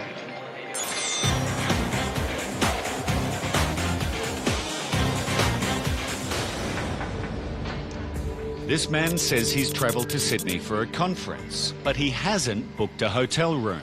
He says he's a lawyer, and the documentation that he's showing me just doesn't seem to fit in with, with what he's here for. Now officers want to check if the conference exists. So do you understand why we have a concern? My officer telling me that you're coming here for 3 days for a conference. Okay. We don't have any booking for that conference. Do you have any booking at all for your conference? Yeah, I'll show you. That's in French, just to go where. That's just to say where you're going, but it doesn't say. Yeah, we called them. I explain everything to them. I don't speak. After further inquiries, officers discovered there's no record of the conference during the 3 days he's in Australia. Now, a swab is taken from his baggage to check for any traces of narcotics.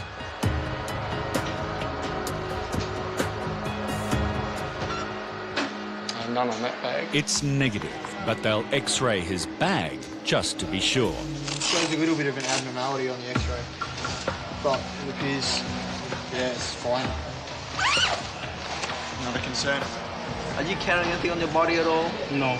No? Do you have a money belt or narcotics or anything prohibited around your body? No. No. Well, for me to be 100% sure, I'm going to detain you for the purpose of a frisk.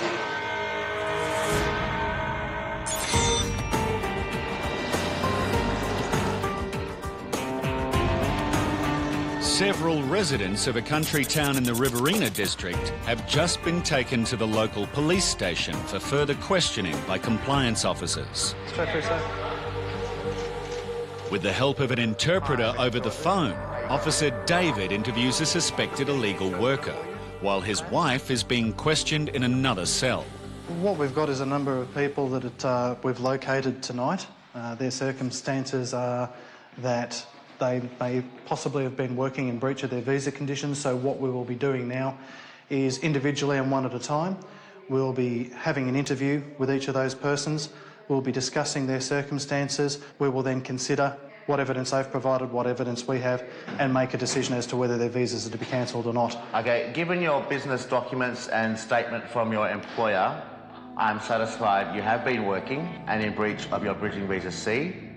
I have taken into account your responses at interview and the hardship it may cause you, but I have decided the evidence before me far outweighs a decision not to cancel. Therefore, I have decided to cancel your visa under Section 116B of the Migration Act. Okay, what's going to happen is we'll be transporting you to Villawood Detention Centre sometime later this morning. 11 Indian nationals and 1 Pakistani were deemed unlawful in Australia and working in breach of their visa conditions. They were transferred to Villawood Detention Centre where arrangements for removal are taking place.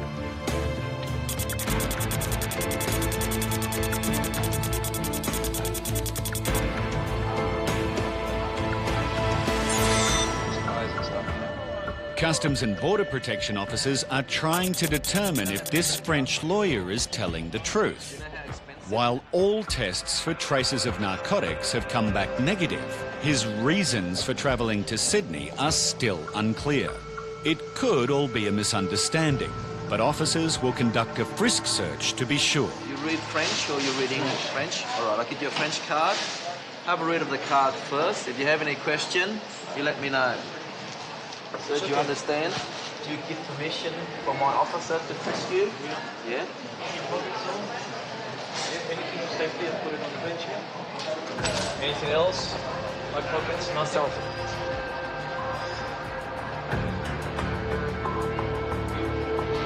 It's all good.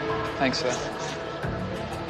Do you have any complaint with the way the pat-down was conducted? No complaint? The bottom line is everything else has come back negative with regards to iron scans, x-rays. So with regards his bags free, you know, I'm happy with that. But there's still concern about the reason for his visit.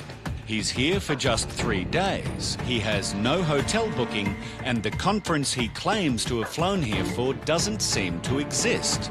It leaves the officers to suspect he may be here for other reasons. I think he may be carrying drugs internally. I believe that he should be sent to hospital, and if it is negative, well, he's on his way. The passenger is now handed over to the Australian Federal Police. An X-ray of the man's stomach revealed 99 packages containing 983 grams of heroin in total. The estimated street value is $344,050. He's been sentenced to 7 years imprisonment with a non-parole period of 5 years. Next week on Border Security. When you were in Vietnam, do you think maybe you have swallowed drugs? When asked some tough questions, this woman seems to fall apart. You can't be laughing so much. A lot of people are waiting for this passenger to arrive. He's the most famous Japanese artist in Australia. But one phone call exposes a massive lie. And these crates could be worth almost $8 million. It's declared as a water pump. Officers want to know why. That's Border Security.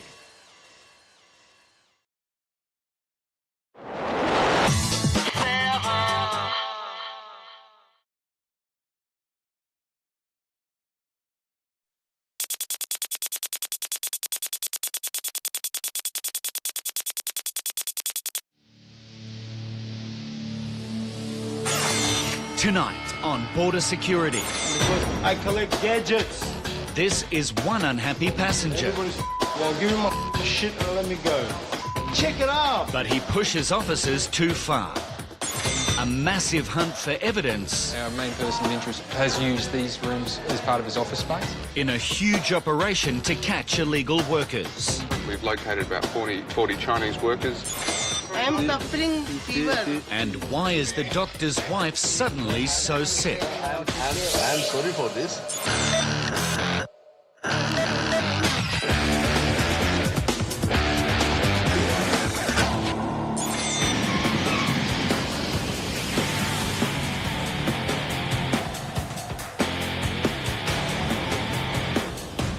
Customs and Border Protection officers are always on the lookout to ensure prohibited items don't cross the border.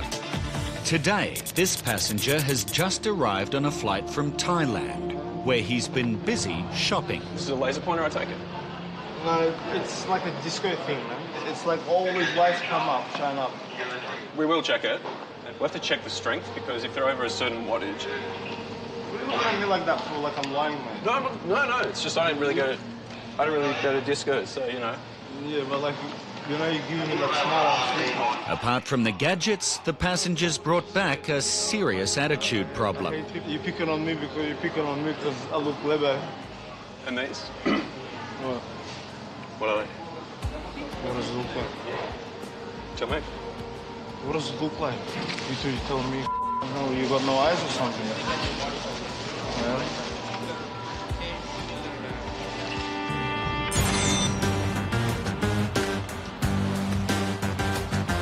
It's early morning, and immigration investigators and compliance officers are preparing for a surprise operation on a chicken processing factory in Brisbane. The AFP are going to secure the premises for us. At that point, we will commence a search of the premises. Investigators, your role is to search for evidence to support a possible prosecution. What we're referring to there is the employment of either unlawful non-citizens or people in breach of their work visas, people who don't have appropriate work rights. The Federal Police enter the building while immigration officers wait outside. The employees who've been working the night shift are ordered to stop work, and they comply with the officers. The Federal Police have exercised a warrant. We've located about 40 Chinese workers at work, boning chicken. We're just about to brief everyone in relation to our plan of action. We don't know how many of them are going to be of interest to us. AFP at the moment, they're going through, they're just making sure everyone's safe. be ready to go in as soon as AFP gives us the all clear to go from there. Compliance officers will interview the employees, while the investigators are hoping to find evidence relating to any illegal workers, which would lead to the prosecution of the factory's owners.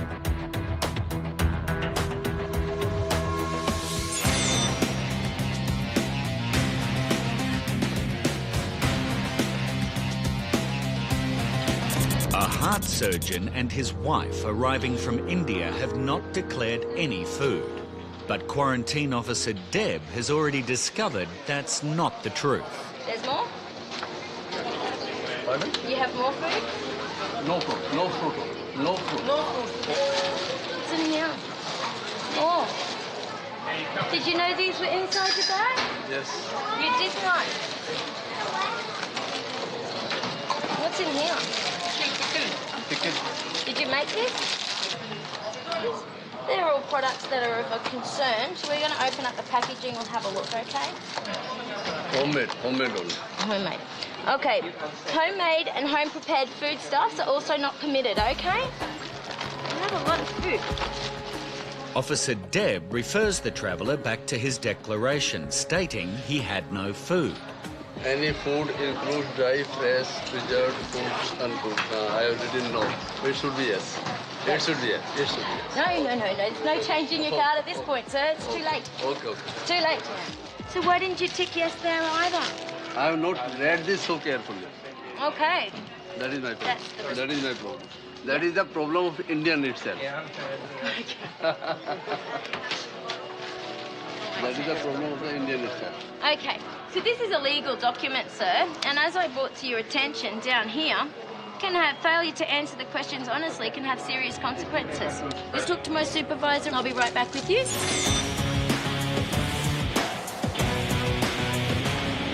Disco. Press the button and you'll see.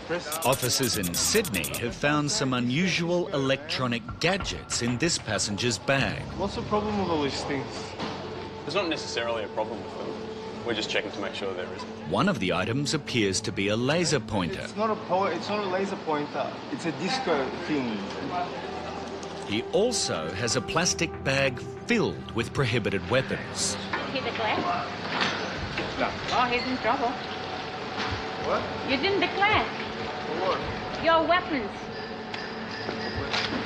Knife. I did not pack. You said you were aware of the contents. And I didn't know. I said I did not pack everything in my bag.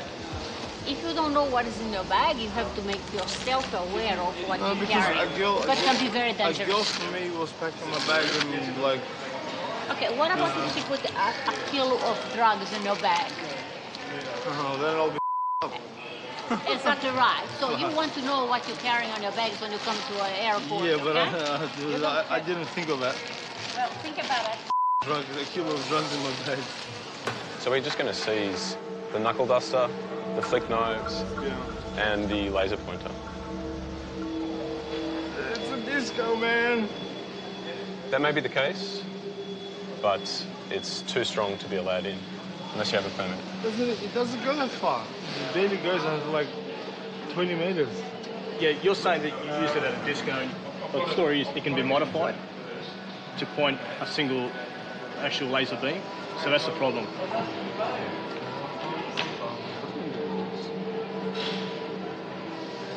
I give you my word I won't modify it. Yeah. Come on, man. It's a laser thing, man. I go to parties, man. You know? You gotta impress the girl somehow. As Officer David fills out the confiscation form, the passenger is starting to lose his cool. And, unfortunately for him, this search is far from over.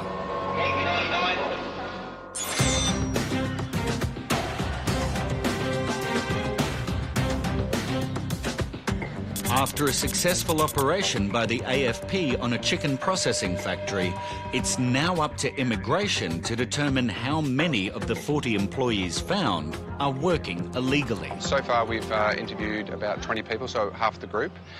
We've made 4 initial detention decisions. They relate to unlawful non-citizens, people who've overstayed their visas. There's also other 2 being taken into questioning detention for possible breaches of their student visas. We believe they're not enrolled with their education providers, and interviews are continuing. The investigations team is searching for a paper trail that could link the company with employing illegal workers and help with the prosecution. In this instance, we're looking for documents that will help us prove that this particular facility is employing people illegally or allowing them to work, people without visas, people without work rights. We're looking for pay slips or any documents really that will tie them to the workers. We're also looking at IT evidence, which we believe will tie this employer to illegal workers. Compliance officers have finished their initial interviews with all 40 of the workers. There are 13 unlawful non-citizens, 4 people whose identity we haven't been able to establish yet, and then there's 5 people who are subject to visa cancellation because of breach of visa conditions. The investigators have come across a problem with their search for evidence. So we've got 2 locked doors, which we need to search. The information that we've got is that our main person of interest has used these rooms as part of his office space. So at the moment, the AFP are looking at opportunities for us to still get access to these rooms. This employer may be facing a fine of up to $13,000 and or 2 years imprisonment per illegal worker. And the company could be fined up to $66,000 per illegal worker. For the investigations team, getting access to the room and files is crucial.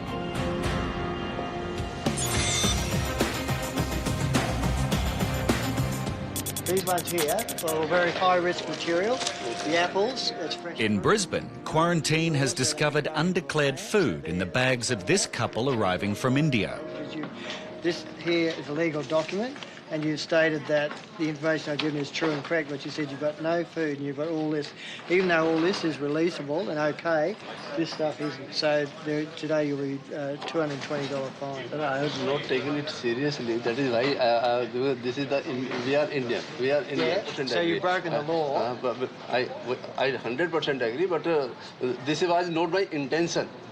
This was not my intention at all. At all. Intention because it says at the top, it says here, if I don't understand, I'll tick yes. I am sorry for this. Yeah. I am again sorry for this. I understand that, but you'll still have to pay the fine. Huh? You'll still have to pay the fine.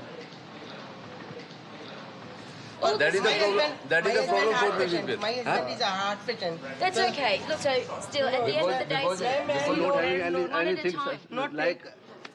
But their verbal bombardment isn't going to get them anywhere. So they try a new tactic. Sir, I am suffering the fever.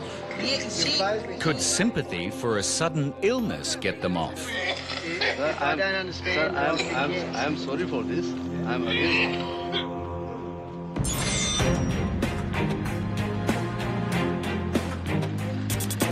It's been a long morning's work for immigration. They've detained 22 Chinese workers. And now, with the help of the federal police, investigators are trying to gain entry into 2 locked offices. At the moment, the AFP are looking at opportunities for us to still get access to these rooms so that we can conduct the search and look for evidence of the offences with regards to the employment of illegal labour. You're my hero. It will be a long and difficult process for investigators to prosecute the offenders. They're hoping whatever evidence is found matches up with testimonies given by the illegal workers. I think the only thing here might be these, but it's going to be really hard to prove anything out of that. If we can identify who these people are, then it goes towards payment. Compliance officers have transferred the detained workers to the head office for further interviews and to gather more information about their employment with the company. Okay, so just Yeah, that's I'll give it 10 minutes to respond. Exactly. So it's a brand new thing based on the not enrolled. Have you ever worked in Australia? 就只有在刚刚那个切鸡场那边。 just that chicken factory. Okay. So how long were you working for a chicken factory? 一天啊，就是昨天一天。Yesterday, only one day. Only one day.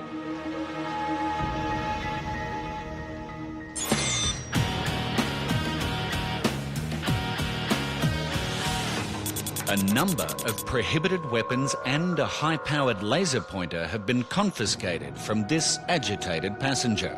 Officers are also suspicious of a number of electronic gadgets. I've just got to check this device here. You can buy this stuff here in Australia, man. What are you going to use it for? It detects mobile phones. Say if there's mobile phones in range, then it gives you a signal. What's this? Light. Disguised as a phone. Light. So like a torch? Some. It's not a taser or anything. I got all sorts of gadgets at home, man. I just stuff around, man. Like really. What's that? He says it's a light. Officer David shows it to his colleague. Yep. It's actually a taser. I see it. Okay. So just put it on So this isn't just a torch, right? Torch, man. It's actually a taser. Show me how it tases. So why do you have a taser? Show me how it tases. Why do you have a taser? Show me how it tases. Show me. Piss me off, man. Being nice here, being cooperative and everything. Take my phone, take this, take that. You got cocaine in your bag, you got this, you got that. Use all, man. Is your wife not very well? I'm suffering fever. She is not well. She is suffering from the fever. These passengers are still trying to get out of paying a $220 fine for not declaring food items. Over to the bench, please. I'll be back with you. Madam, for the first time I have came here. I don't know the rules of the Australia. Okay, I'm going to come and show you. We are tourists. Officer Deb and Supervisor Danny try one last time to get the travellers to understand why they are being issued with a fine. My concern is that you didn't mark yes and you were carrying high-risk goods. You'll be receiving a penalty fine of $220. I am unable to understand what is the offence in it to... It is an offence. You can also go, you can actually go to court if you want to fight this, you can go to court, but it may cost you a lot more money if you go to court. So that's if you want to do that, instead of paying the $220 fine. Madam, I am 100% agree with you. That's right. This is my fault. This is my fault. I 100% agree. Okay. I don't deny it. But I filled up casually because when I was coming from this side. To make, yes, then, I do sir. agree. I do agree. 100% agree. Okay, 100% so there's consequences with the errors that you make. Now, we've had a discussion. My decision is not going to change today, okay? I do apologise for that, but I cannot ignore the amount of food that you've brought with you. Finally, the message seems to have got through, and he agrees to pay the fine. How much should I get? 220. Okay?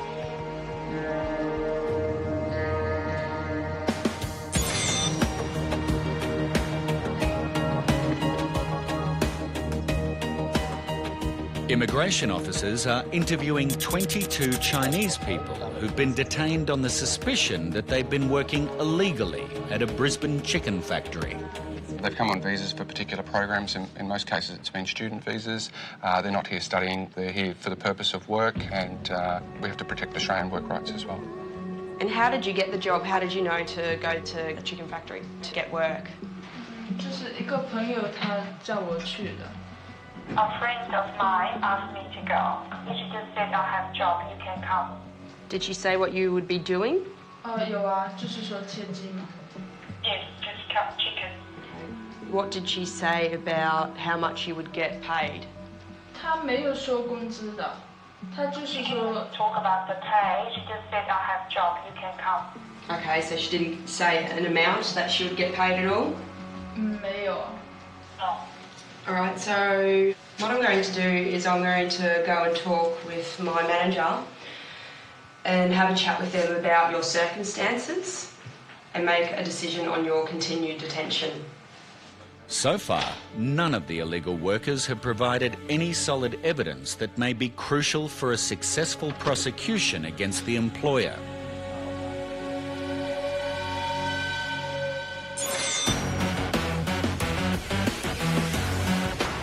Take my phone, take this, take that.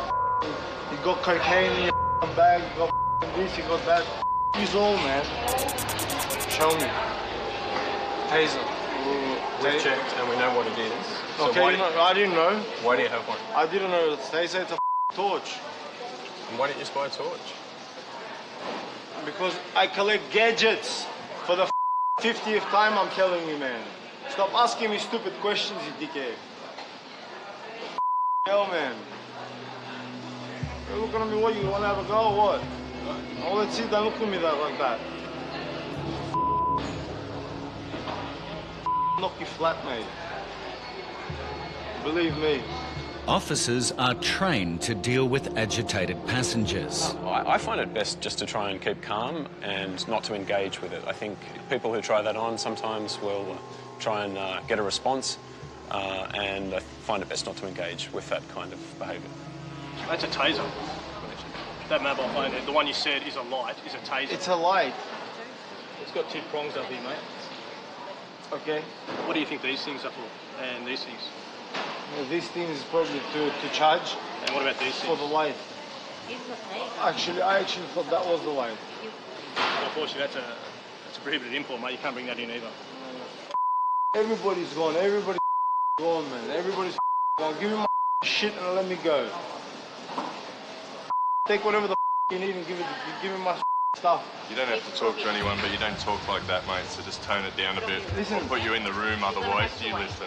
You'll be in a room if you don't tone it down a bit, right? Understand me? You do. Not really. You're gonna have to wait, okay? Huh? You're gonna have to wait. Someone's coming to talk to you. Listen to me. Okay, listen. Okay. You wanna take it and shove it wherever the you wanna shove it. Yeah? Let's go into the room, grab your trolley. Let's go. You can grab it. You push it. This way. Follow me. I'm scared. I'm scared. No.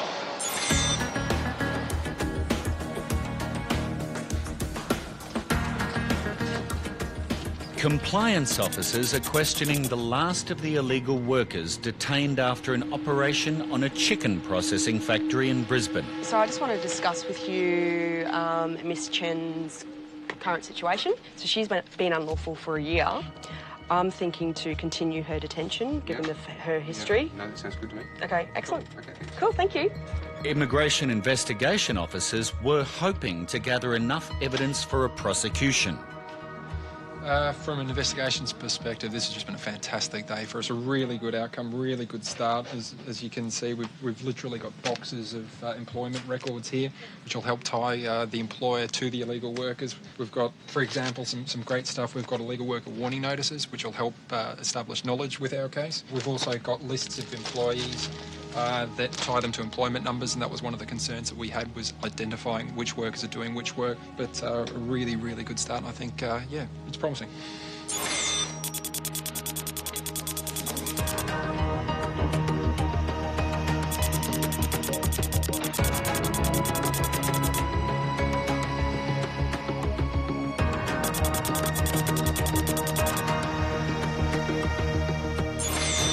A passenger has been moved to a private room after becoming aggressive when officers confiscated a number of his prohibited items. In a baggage examination, we uncovered a number of items which we believe to be prohibited imports. These included a laser pointer, a taser. We also located a knuckle duster, 3 flip knives, and a butterfly knife. We've held and seized those items. We've learnt that he made some claims about where the goods came from and that some people on his holiday helped pack the bags.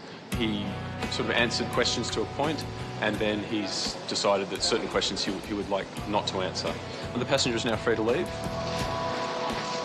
They took my shit off me, took my knives. They might take further investigation. I don't care. My lawyer will crush them. Several times he claimed he was just a gadget collector, and that may be the case. But our job is to make sure, to determine what these things are, and if they're not within the law, then to make sure they don't enter the community.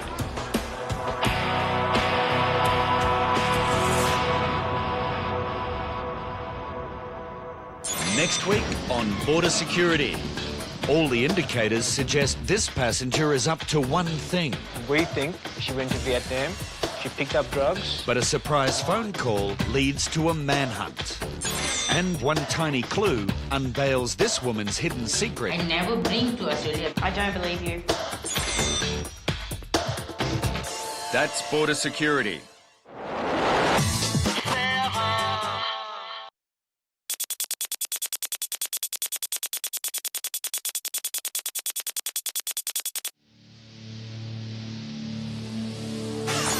Tonight on Border Security. In a strange twist, this passenger wants to go to I hospital. want to talk to you. Sorry, you go to hospital.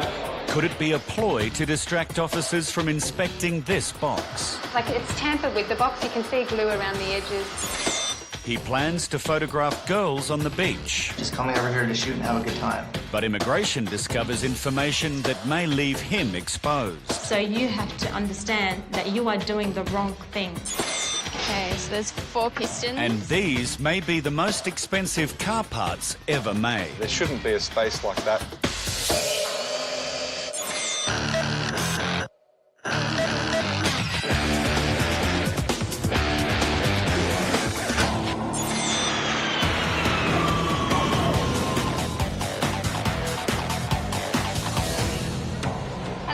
In Sydney, Customs and Border Protection have taken aside a passenger for questioning and a bag search. She has told the officers that she has returned from Vietnam after attending a memorial for her mother. Yeah, so when did your mother pass away? Last year. Last year and Last year? yeah. Oh, it's an anniversary. Yeah. Is it, do you mean? Like 1 year ago? Yeah, 1 year. But there are inconsistencies in her story, and she made a sudden change to her travel plans. Okay, why did you change your ticket? You know, in Vietnam, I can't go anywhere. You know, very hot and raining. So you changed your ticket because of the weather? Yeah. It's also unclear how she can afford 2 trips to Vietnam a few months apart. Okay, what work do you do in Australia? No working. No work.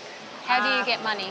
Money from Central give me for people not hard working now. Officers have swabbed the woman's handbag for traces of illicit substances. The drug test that we did on your bag, it came up positive for heroin. That one? Yeah. Do you know why? No. You know that one, the handbag, my daughter buy for my daughter for birthday.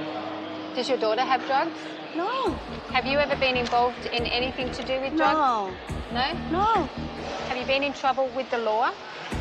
And this is not the first time this passenger has been stopped by Customs and Border Protection. Only here, take me to the hospital. That's all.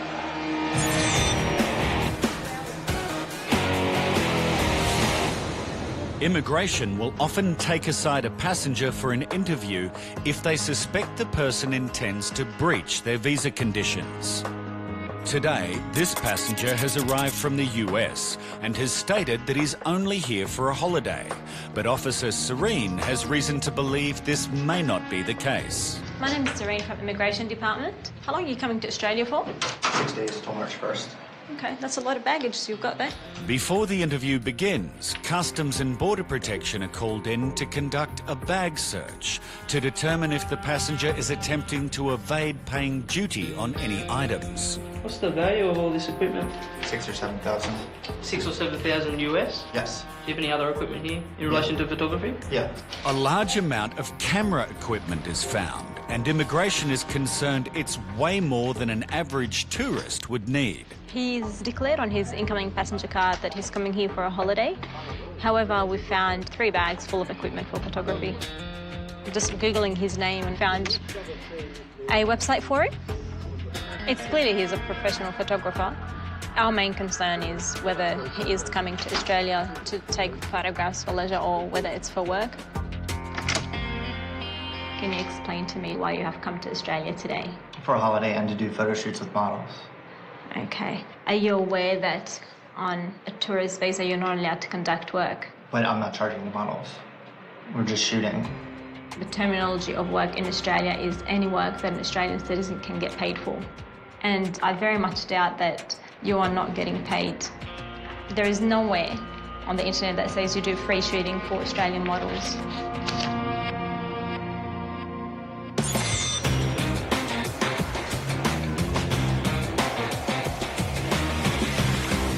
These passengers have just arrived from India for a holiday, and the X-ray is showing some unusual items in their bags. You can see that there's some unidentified organic material in some of the bags. So they've been here before, so they're well aware of our quarantine requirements on entry into Australia. Did you understand the questions on the passenger card? We kept some items to declare in this. What item? That suitcase you can check. Which one? Separate. This one, the first one. Okay, so this is the only one that's got your food in, yeah? Yeah. And some items are there in this also. We wanted to declare that. The bag contains packaged biscuits, which the passengers have declared. But it's the other 3 bags which are concerning Officer Chris. Okay, you put this one away. Now I'm going to check all the other ones, okay? The passengers claim there's no food in any of them. Now, guys, did I not ask you about whether you had food in other bags? These are regular medicines. These are for fever and cold. Almond butter cookies is not medicine, hey? No, this is biscuits. Yeah? Why would you tell me about one bag and not about all the other stuff? We thought those things you should check, and this will be allowed without any problem. Any food includes dried, fresh, preserved, cooked, yes. Uncooked. It doesn't say anything about whether it's in a nice packet over here or a packet over there, hey?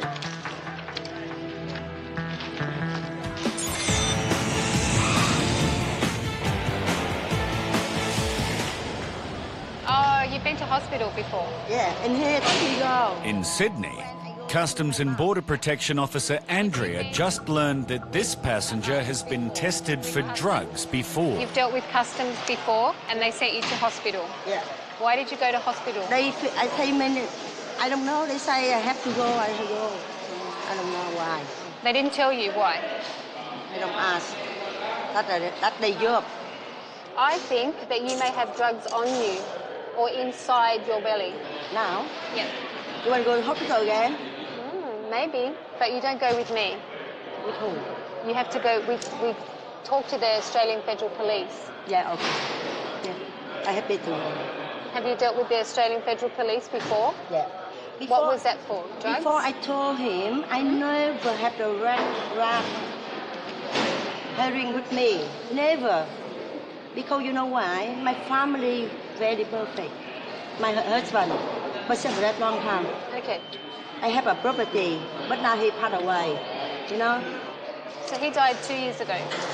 Yeah?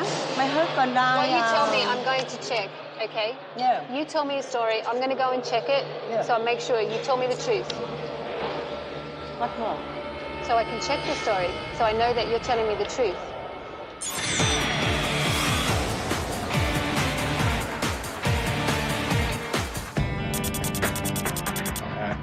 Immigration suspects this passenger may be running a lucrative fashion photography business in Australia without the correct working visa. Very frustrating, you know. I'm not over here. They searched my suitcase. There's no drugs. I'm not a terrorist. I'm just all my photography equipment just coming over here to shoot and have a good time.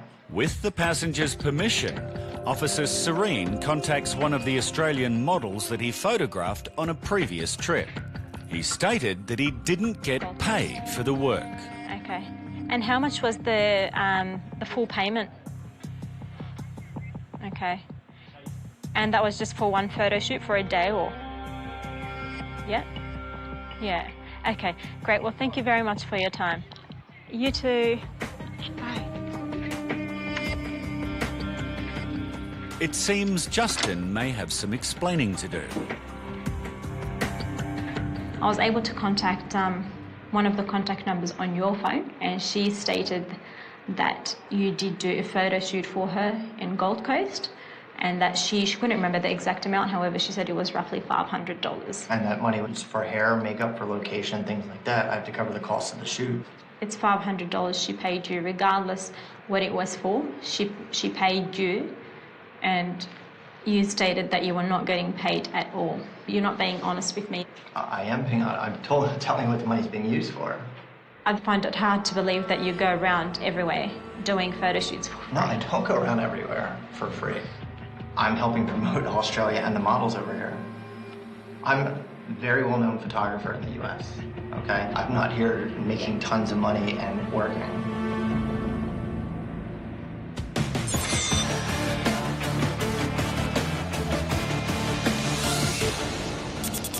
See, why did you not tell me? Yeah, why did you not tell me? I asked you. These passengers have declared they have no food in any of these 3 suitcases. Yeah, But that's not what Officer Chris is finding. I'm very sorry. And I'm continuously opening a bag and finding more food. I'm very sorry. We are very sorry. When you wrap up raw nuts and you hide them in your bag, I think you're having a play with me to say. I'm classing these as items being concealed and hidden in the other bags because you had them all wrapped up. And I bet you if I keep going, I'm going to find more and more and more. What is that? Tea. Tea dust. That's a prohibited item. Is this prohibited? Yeah, that's a prohibited item. You could be prosecuted for that one. So's that. So's that. So's that. High-risk item. This we don't know.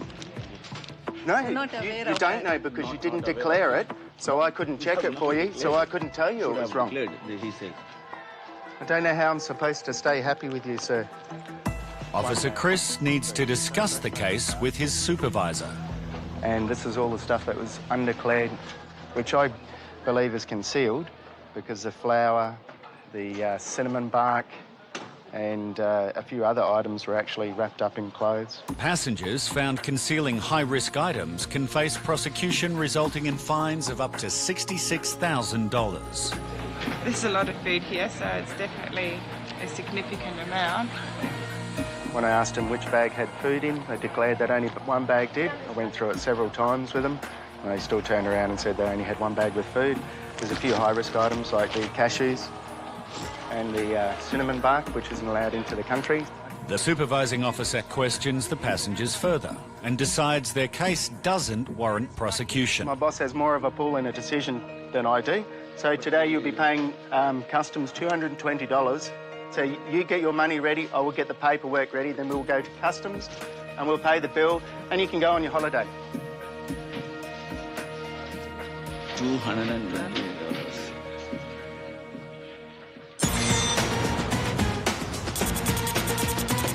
Customs and Border Protection work with the international freight industry to prevent importation of illegal goods and substances. And today, at the Sydney Air Cargo Facility, officers have come across a package that contains some suspicious engine parts. Oh, there we go. Package is out of New Delhi, out of India. So what we're actually looking at is trying to see the top of the piston. We can see there's a little bit of a gap. It looks a bit hollow to me. It looks very inconsistent to what a normal piston would look like. It should be solid in the top. Okay, so there's 4 pistons. So we'll put a couple of these through the X-ray. Might try them on different angles, one upright and one on its side. Yep. See what we come up with. So I can definitely see a space there. There shouldn't be a space like that within a piston. Because the pistons aren't solid, officers need to be sure they don't contain anything illegal. It's hard to tell because whether there's something in there or not, it's still going to weigh pretty much the same as what a normal piston would. So when you look at a piston, if it has 100 grams of powder in the piston, you would never know by the weight. I'll just drill right in the centre. They do drill very easily, pistons.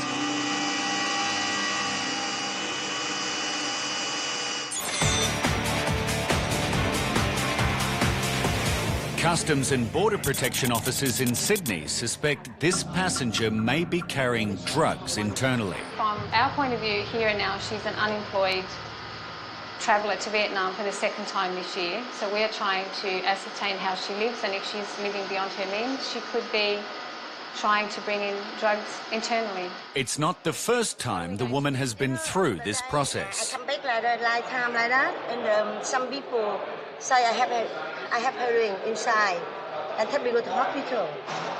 Oh no. Okay. At the moment, you've gone to Vietnam for an anniversary of your mom. Okay, lady. Now you don't believe me. You can take me to the hospital. That's all. Then That's it. End of story. You just want to go. I don't want to talk in story. You go to hospital, and after finish hospital, I go home. And next time I say sorry with you. That's all. I help you go. Okay. A frisk search finds nothing stashed on the woman's person, but a swab of her bag already tested positive for traces of heroin. Is there any chance it could possibly be in here, do you reckon? Andrea decides to check the woman's cognac gift pack. This is a drug test, yeah? See if it's got drugs inside. The test will help determine if the woman has been telling the truth.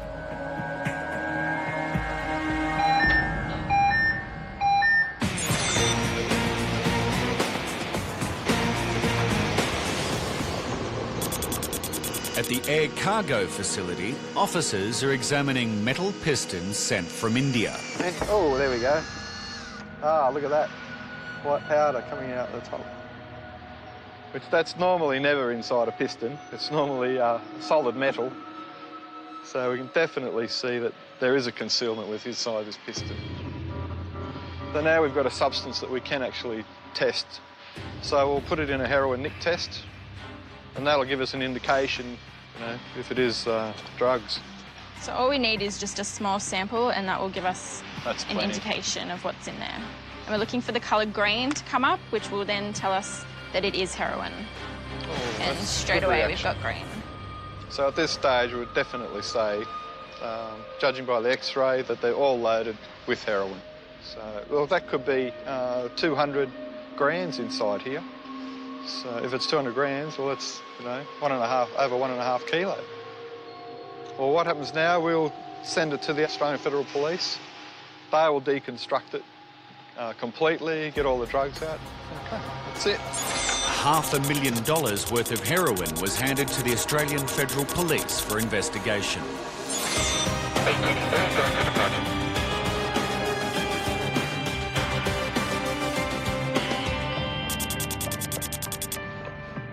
Immigration's established this photographer received payment for a photo shoot on a previous holiday, and that he's here again to conduct another shoot.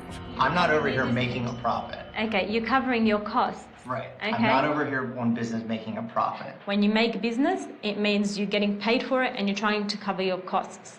And whether you make a profit or not, that's a different story. So you have to understand that you are doing the wrong thing. All right, what I have with me now is a notice of intention to consider cancelling your visa. This is not the final decision, it's only a notice of consideration. You will be given the opportunity to comment, and your comments could include why the grounds for cancellation do not exist or why your visa should not be cancelled. You to sign this for me to say that you have received this notice. With an important photo shoot at stake, Justin has 20 minutes to think of a response to convince immigration that he should be allowed to enter the country. I really don't know what else I can do. I'm like sitting here nervous now that they're just going to put me on a plane and send me back home.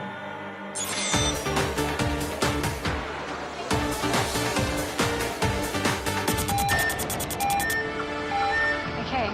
In Sydney, a swab of this Vietnamese passenger's cognac box has tested positive for cocaine. It's tampered with. The box, you can see glue around the edges, and there could be just a thin layer of something underneath. What can you tell me about this box? What box? Yeah, this box. Yeah, I told you when my brother passed away, someone give, I don't know who. Okay. We had one more test. It's positive now for cocaine. Yeah. Okay? That much? Yeah. So we're going to do some more tests. Officer Andrea suspects the drugs may be hidden in the lining. All right, I've just taken a little piece of this. But a test with a narcotic identification kit shows that's not the case. That would be negative. It definitely is pink on blue. But there is still one more vital test to carry out. The only thing, I think I haven't opened the cognac. So the last check, we could do that. Smugglers have been known to dissolve their drugs in alcohol, which is later evaporated to retrieve them. But once again, the tests come up negative. This was our last attempt to actually see if she had any drugs on her today with her in her. She was also willing to go to the hospital to be checked. She didn't try to hide that at all. So it looks like she's good to go today. Okay, you can pack up your things. Okay now, I can go? You can go. All right?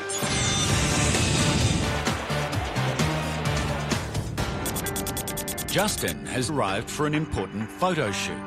But the problem is he only has a tourist visa that has strict no working conditions. all in all, it's good publicity for Australia, Australian models, and right now I feel like I'm being treated like the bad guy.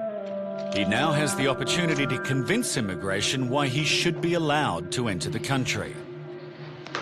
Okay, so you thought about your response? Yes. Yeah. Basically, when I go someplace to work, my intention is to make money. Normally, for a shoot, I'll charge anywhere from $1,500 to $2,500. That's my normal rate. And as you heard from the girl before, it was $500, and that's a modest amount to cover the fees of the shoot, makeup, hair, location, and part of it goes towards my travel expenses. And then I think you also have to look at the bigger picture. I'm getting Australia and the models that work here publicity over in America, which is only benefits you and tourism and things like that.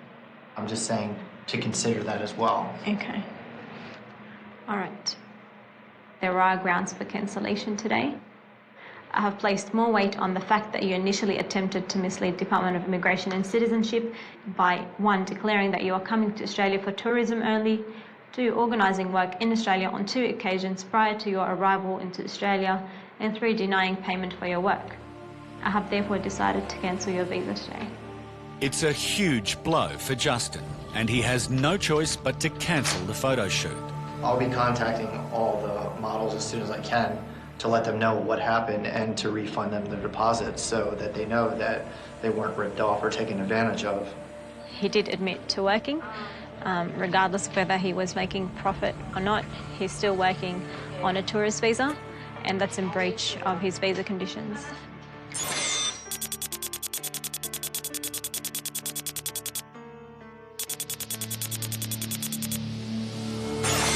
Next week on Border Security. I don't think you're here for business. This woman says she's a fashion designer, but officers think her story doesn't measure up. Did you swallow any narcotics? Come and check me. A Polish passenger has travelled 23 hours to visit his girlfriend. How can you not remember your girlfriend's name? This sudden memory lapse could be a problem. Yes, I know. I'm stupid. Well, certainly this is not consistent with a pair of shoes. And this mysterious box has officers digging for answers. That's Border Security.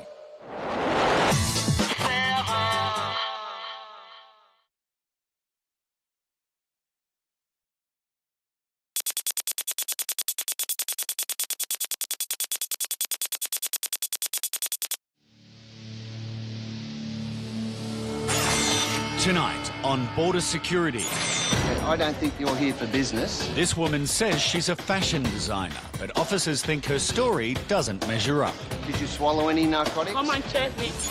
A Polish passenger has travelled 23 hours to visit his girlfriend. How can you not remember your girlfriend's name? This sudden memory lapse could be a problem. Yes, I know. I'm stupid. Well, certainly this is not consistent with a pair of shoes. And this mysterious box has officers digging for answers.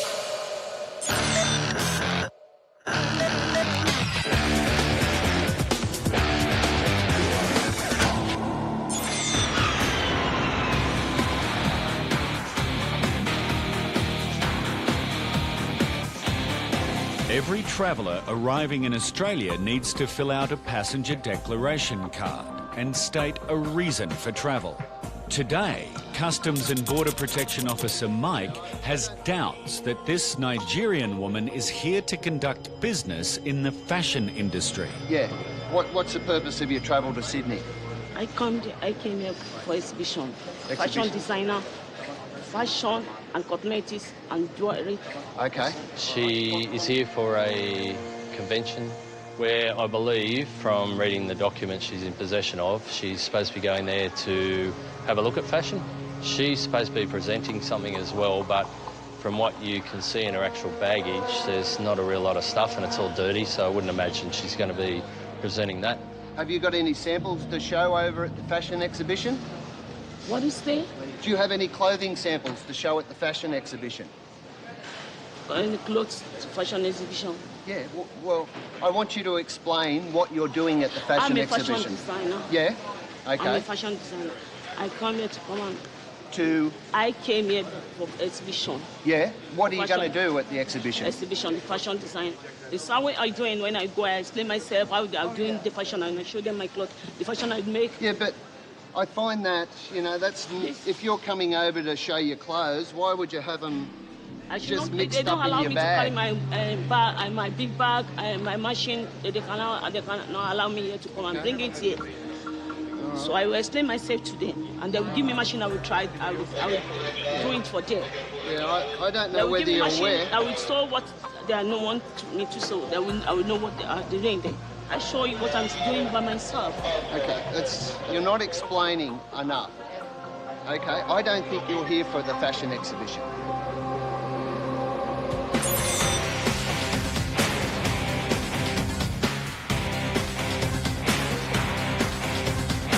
All incoming non-citizens must have a valid Australian visa, but this passenger has just arrived from Spain and somehow does not have any visa. I'm just going to try to get you an interpreter. The man is actually Polish, but he's been living in Madrid for years. The reason that I'm asking these questions is that I need to establish that the reasons why you have come to Australia are consistent with the conditions of your visa. But in your case, it's quite different because you're actually arrived in Australia without a visa.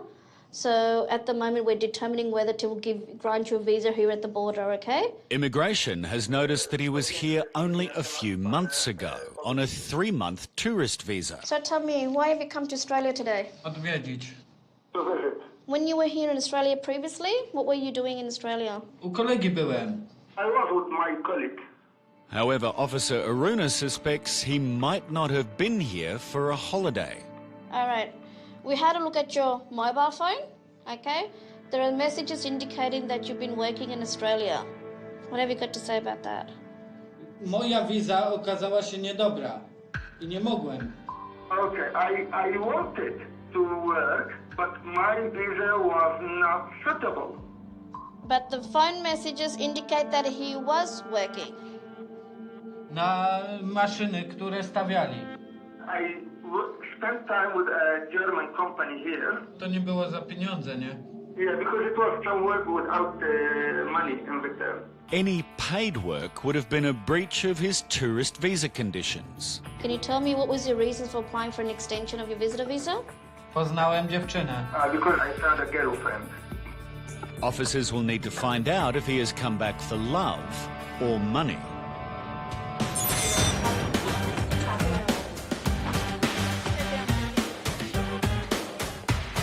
This passenger arriving from Mauritius has come to Melbourne for a 2-year stay to continue his studies.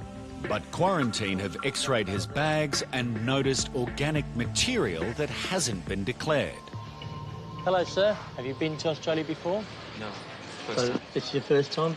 Do you know what's inside each bag? Yeah, I know there's my clothes and... Okay. Did you pack the bag yourself? No, no. Who packed the bag? My aunt. But you got some idea they have put food in your bag? They have put food in your bag? I don't really know, but I don't think so. You don't think so? It's your responsibility to know what's in your bag and to declare it, okay? Yeah. For quarantine, this situation is not uncommon. We have to go through each of the bags. This one? Yeah. Need to unlock this one, sir, for the other officer. Okay, now you put items in your pockets. Why have you put items in your pockets of your clothing? My aunt or your aunt. Packed it that way, okay? The undeclared food hidden in his pockets means officers now need to be wary of any other type of concealments. What's inside this package? You know what's inside? No, no. It's milk, a commercial, but you've got other food items inside. So what's on the outside is not what's in the inside.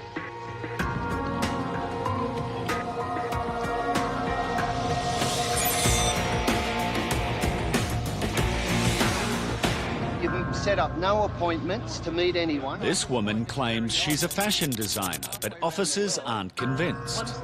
You've come from Africa to Australia to attend a fashion exhibition, but you've got no appointments, you've got no samples to show. You've got no laptop or anything, you know, to... Laptop? Yeah. It's not just the woman's business credentials the officers find suspect. We've since found out she is staying for 3 days at a hotel. Her stay is down for 7 days. She doesn't know what she's going to do for the 4 days afterwards. The passenger is also found to be carrying around $2,500 in cash. What we're going to do, we're just going to x-ray your bag and we're going to x-ray your shoes to see if there's any concealments inside. The shoes are exceptionally heavy. We're just looking for a concealment, whether they're in the bag or in the shoes. The bag's clear at this stage. And so are the shoes. Officers will now conduct an itemiser test. This machine here checks for traces of narcotics and explosives. Our suspicions are really high at the moment, and everything's pointing to the fact that she's probably concealing narcotics.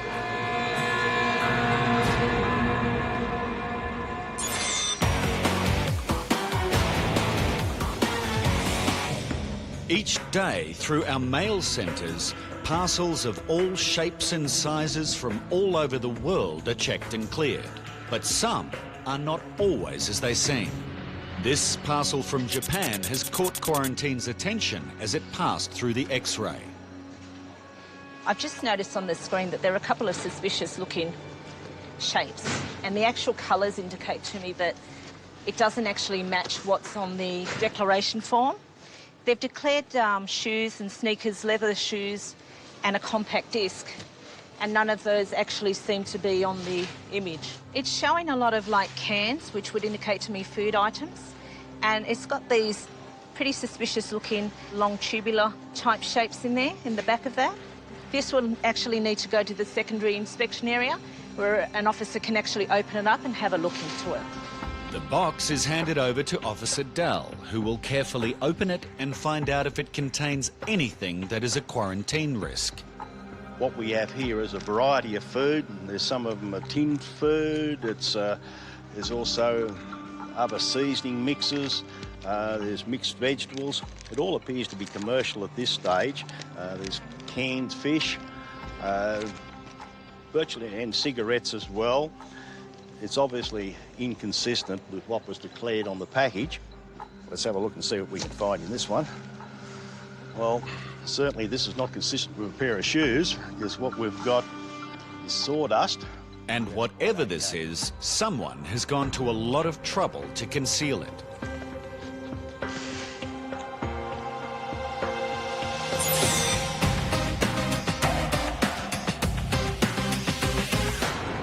Mikkel has somehow arrived from Spain without a visa, but he's hoping immigration will grant him a new one so he can visit his girlfriend in Adelaide. Okay, can I get her full name and a date of birth, please? No, ale wiem, gdzie mieszka, tylko adresu też nie pamiętam. I do not know her surname. I know where she lives, but I do not remember her address. How can you not remember your girlfriend's name? I don't know. You can't remember your girlfriend's name. It's very strange. Yes, I know. I am stupid.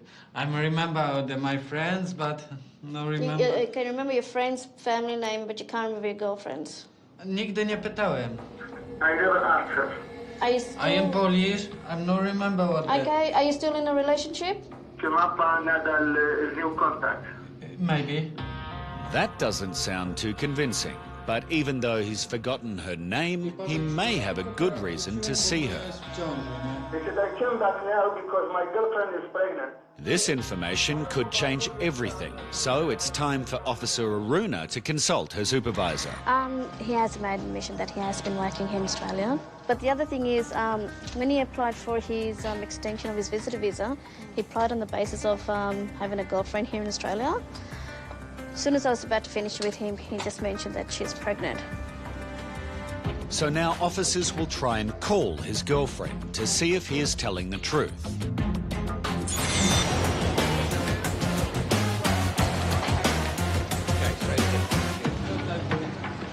Quarantine officers have discovered concealed food in the baggage of this passenger.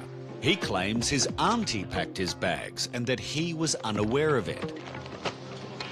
You must have had some idea, so the amount of food you've got, you must have some idea, but there was food in your bag. One of the major concerns for officers is the spices that are not commercially packaged.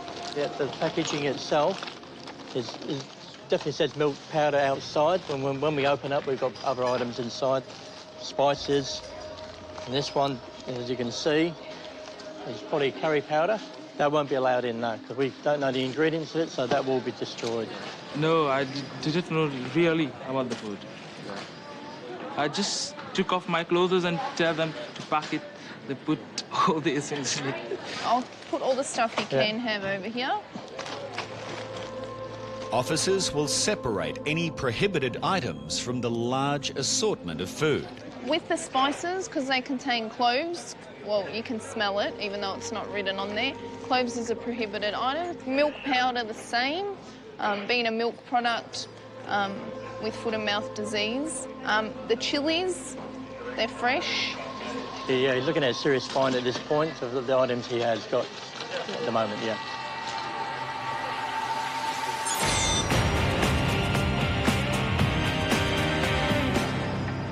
Customs and Border Protection officers have swabbed this woman's luggage for traces of illegal drugs. A negative reading is no surprise to Supervisor Michael. Usually you'll find with internal couriers, we won't get any readings because they don't actually handle the drugs themselves. If they're swallowing them, they're already wrapped, put on a table, say, for them to just lubricate and swallow. So most of the time you won't get any contamination from the actual packaging to give us an indication whether they get a reading or not. Officer Mike decides to try a more direct line of questioning. Yeah, I don't think you're here for business. I've got concerns. Are you carrying any narcotics on your body? Come and check me. Did you swallow any narcotics? Come and check me. No, I'm asking you a question. For my life. Okay. Not for your life, okay.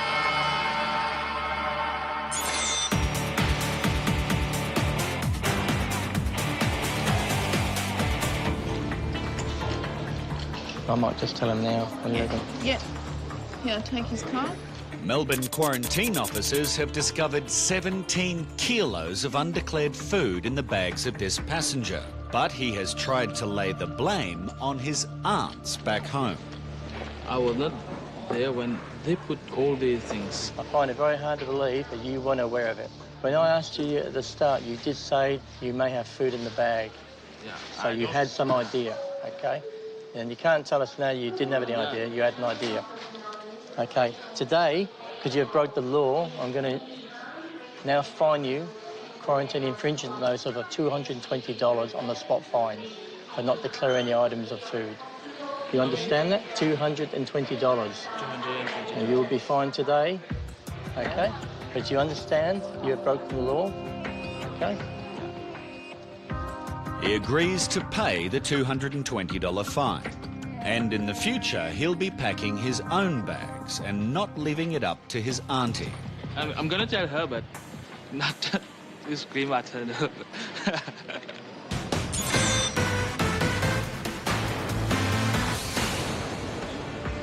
At the mail centre in Sydney, officers have intercepted a parcel from Japan, and it's not what they expected. So what we've got is sawdust, and there appears to be some other plants growing. Now that we've actually moved the media back on it, we can see that we actually have a tuber here, and it appears to be a live tuber, and it's actually starting to grow. Any live plant material, before it's brought into Australia, must have a permit.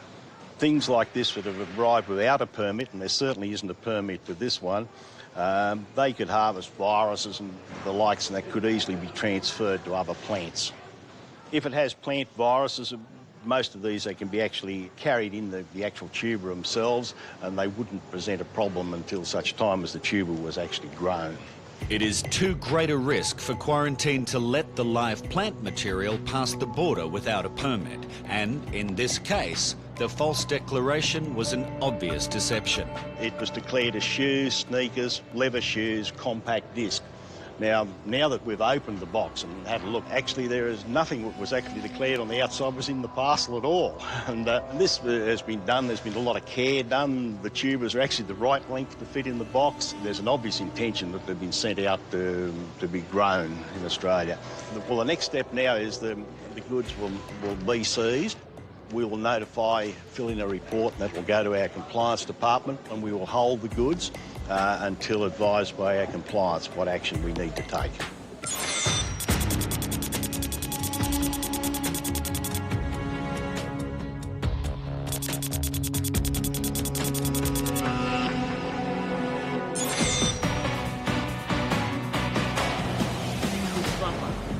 X-rays and swabs of this Nigerian woman's belongings have come up negative for drugs. But Customs and Border Protection officers suspect she may be concealing them, either on or in her body. She's got no samples, she's got one business card. The samples of the clothing she wants to show them are in a bag with all her dirty clothes and stuff. All she keeps saying is, give me a machine and I'll show them that I can make samples. So we're going to a frisk search. After that, depending on what happens, if the frisk is negative, then we'll take it to an interview room for further questioning. Do you agree to have the frisk search done? They search me. Yeah? And they search me. Face to face. Yep. Just hold your arms out, okay? You're happy for me to touch the wig? Yeah. Yep. Touch it. Yep.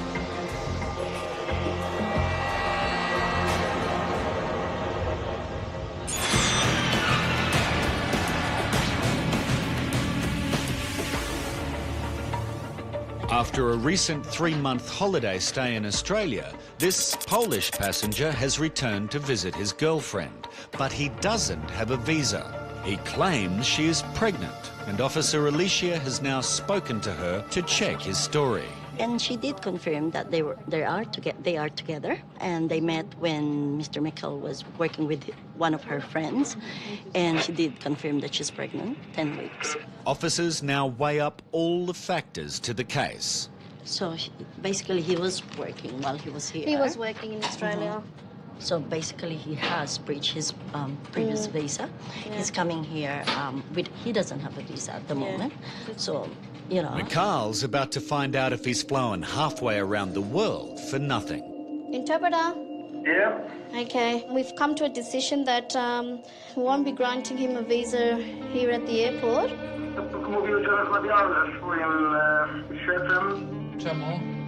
Why?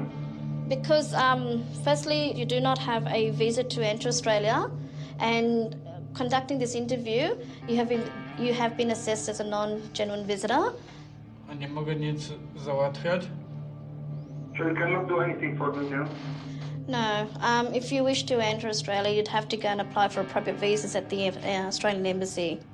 Now he has to call his girlfriend with the bad news. But what's he going to tell her? I don't know. Today I'm going to try things. If he did decide to actually apply overseas, then he can do that, and they will consider that fact that his girlfriend is pregnant. I am empty today.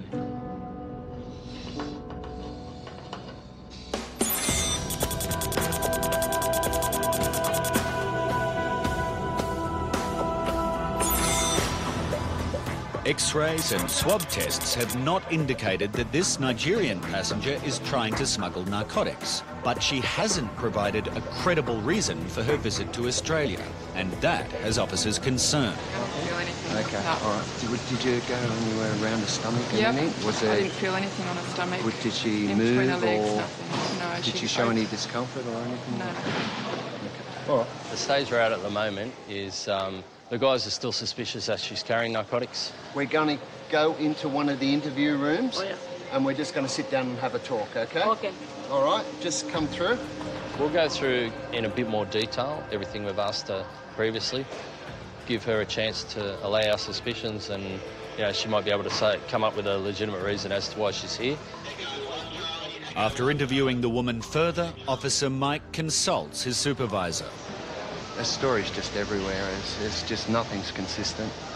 From what you can see in her actual baggage, there's nothing really there fashion-wise to indicate that she is involved in any sort of fashion industry. Her increasingly nervous behaviour is another reason for the officers to suspect she is concealing narcotics internally. So the Australian Federal Police are contacted to take her into custody. They'll take her to hospital for a CAT scan, and the CAT scan will show whether she's got anything inside her or not.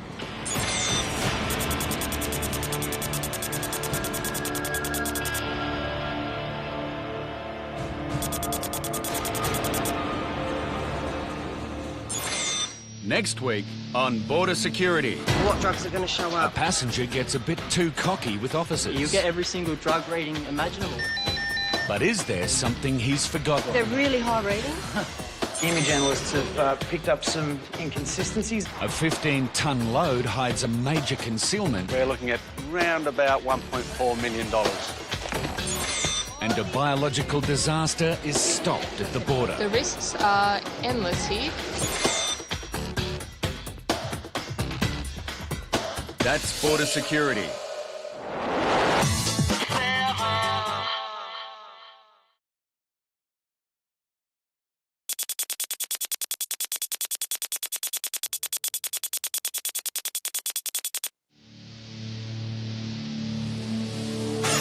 Tonight on Border Security.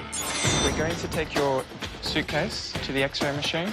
A few clues may prove this woman is here to make a special delivery. Is there any reason why we would have readings to cocaine? A small box with just a few items. Very strange that it's only 5 packets. Hides a big problem. Are you expecting anyone from overseas?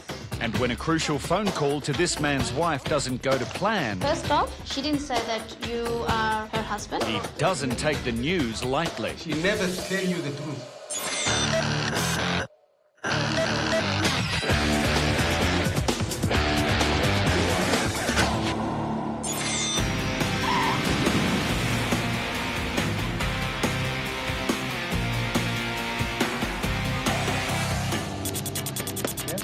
In Perth, this passenger from Indonesia claims she's here for an all-expenses-paid holiday. So you've got $200 Australian?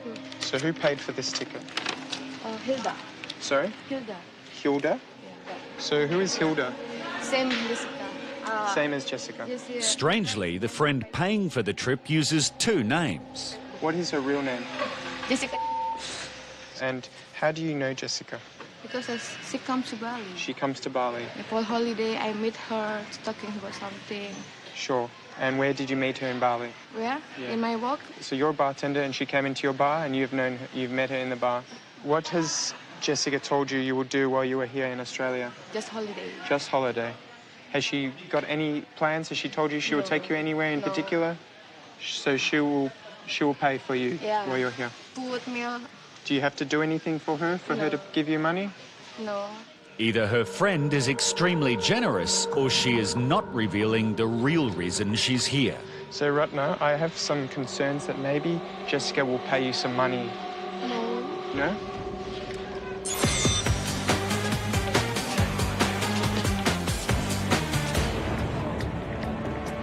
An Ethiopian-born American has entered Australia on an internet-issued visa. These visas only provide limited information, and immigration need to check that his details are correct. This is a record of interview. So tell me, why have you come to Australia today? I visit my family. And who are your family? First, my wife, Ramla. We married our religion, but no paper. I have one son. Can I get your son's name? Mustafa.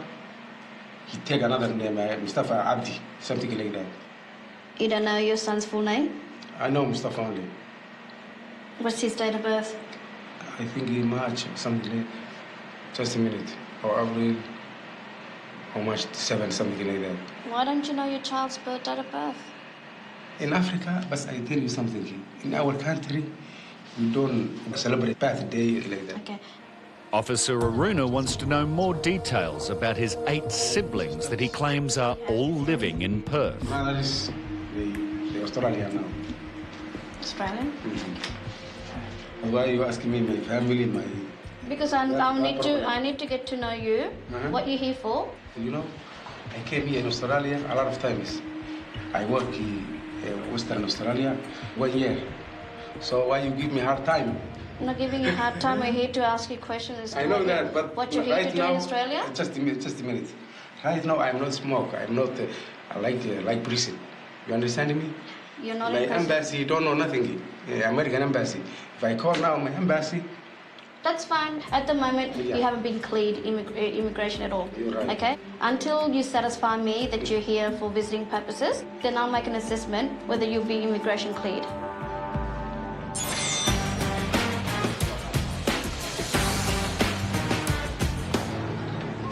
I've seen some images. I need to have a look at some things inside your bag. Okay? This Argentinian soccer coach has arrived from New Zealand, and there's a reason he's been stopped by quarantine. Then we've got your footy boots here. If you can just have a look here at question 9 and just have a read of that question for me and tell me why you didn't declare the footy boots for me. Yeah, they always in New Zealand, they look after as well. That you're in Australia now? Yeah. Okay. Now you've got soil here, okay? Certain diseases, foot and mouth disease and so forth, seeds, all sorts of things can be carried in soil. It's one of the highest ways that things can be carried into country to country, okay? But Officer Deb's other concern is this innocent-looking teddy bear. This is lovely. Yours? Okay. A bit concerned about what is in the inside of this, okay? Is this quite old? Yes. Okay, I'm just going to go and re-x-ray it. I'm going to have a closer look at what may be inside because there's no labelling here. So, do you know what's inside here? No. No? Okay, I'm going to go and have another look. Okay? Put this down for me. I'll come back in a minute. The bear needs to be individually x-rayed to help Officer Deb work out what's inside. I'm zooming in just to x-ray it, just trying to get a different way of image, sort of trying to determine without opening up and having a look inside what may be inside. Some of these, they have wheat, they have rice, they have lavender. But the x-ray doesn't provide any answers, so the passenger's precious bear may need to be examined further. I can't tell what's inside and I need to know.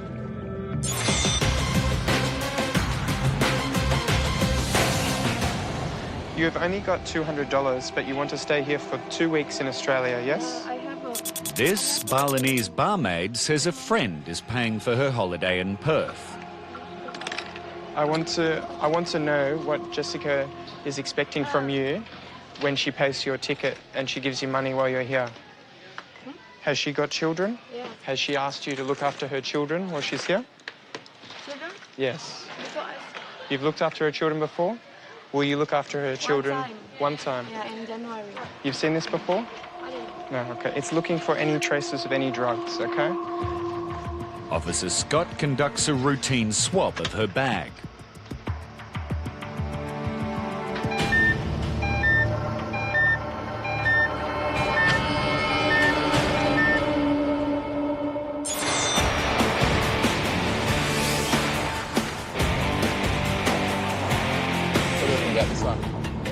Customs and Border Protection officers screening incoming mail know criminals are becoming more sophisticated in their attempts to smuggle illegal drugs. Little things in there. Anomalies, aren't they? Yeah, Where's it from?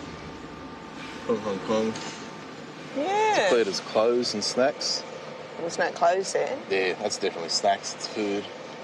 Those little green satchels. That's Yeah. it's not food. It's not clothes. Oh, yeah. We'll have a look. Yeah. Have a look Yeah, at it. so. Australia Post opened the box so officers can inspect the contents and find out exactly what's inside.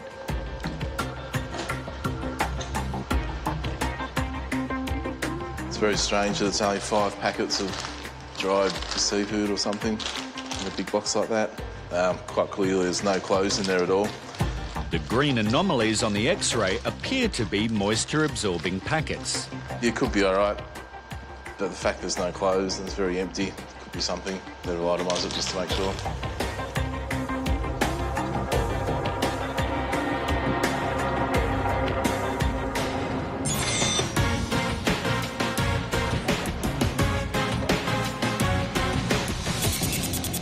Ahmed is being questioned by immigration about his claimed marriage to a woman in Perth. How did you meet your wife? She's my brother wife. She's your brother's wife? Yeah, my brother, he died in Ethiopia.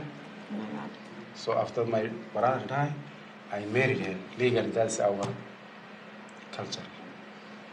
Okay, I'm gonna get you to give me the contact details of your wife. I'll see if I can ring her up. Aruna will now discuss the case with her manager, Scott. Well, I think he's thinking of getting his marriage legalised. I thought that he had a son. He doesn't know. He his has name. got a son. He doesn't know the full details, just Mustafa. Mustafa, I think that's... In Australia? In Australia. From what he's presenting to you, it's hardly like it's ongoing. Can't name his son, supposedly. I'll give his wife a call. Hi, my name is Aruna. I'm calling from Department of Immigration. How are you today? That's good. Are you expecting anyone from overseas? From the United States? Yeah? And who's this person? A friend? Can I get his name first? Ahmed? What's his family name? Don't know family name. So he's only a family friend. Are you in a relationship with him? Just family, he's your family friend. Nothing else? You're not in a relationship like husband, boyfriend, girlfriend, you're not in a relationship? No, not in a relationship at all? The woman also informs Aruna that she actually has 5 children to a man who currently lives in Perth. Her story's nothing like what he's been telling. She's only saying that he's only a family friend. She's got 5 children, all children fathered by her ex-husband. So Mustafa is not his son, as she claims. There is no relationship, there is no children, so there is a concern as to what he's really here for and what his intentions are. With a lot of discrepancies there, definitely someone's not telling the truth.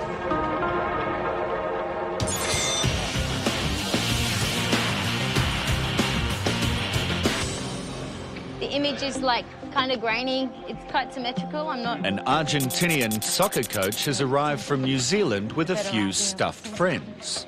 Have a look at this one. No, that's different. Are these yours? Yes. They come with me everywhere. Okay. Are they your support crew? Yes. Yeah, your mascots. Okay. But quarantine needs to check what's inside this teddy bear. What I'd like to do is with my knife somewhere along a seam, just take out a tiny stitch, okay, so I can have a look and make sure of what's inside. Maybe you need to have a look at this too. Yep. I haven't finished yet, but I'm going to have a look at this one. A small rabbit. They are friends. How long have you had this? A long time. A long time. It seems like it's been there a long time. It's very good. I never seen will have a problem with my teddy bear. You've never had a problem, okay. It's not the teddy bear, it's just what's inside that I'm concerned about. Okay, see all that? Okay, this is why we opened it up to have a look. It's all seeds. See that? Okay, I'll come back. We'll have a think about what to do. When I came to New Zealand, I came alone, and the only someone I have was Gregorio. I know it's crazy, but was the only person I have from Argentina with me. If the seeds are prohibited, there's no way Juan will be allowed to take his beloved teddy bear.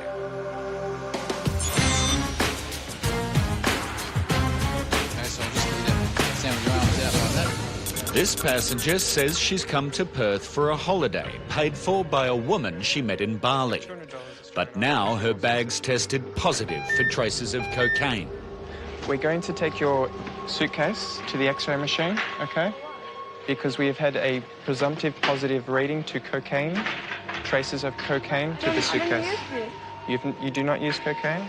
Have you been in contact with this drug before? Okay. In your bar in Indonesia, have you seen cocaine? No, in my bar is good, no drug. You have a letter. So you have no idea how you could possibly have any traces? Yeah, I borrowed my brother. You borrowed this suitcase from? My brother. From your brother. Okay, does your brother use drugs then?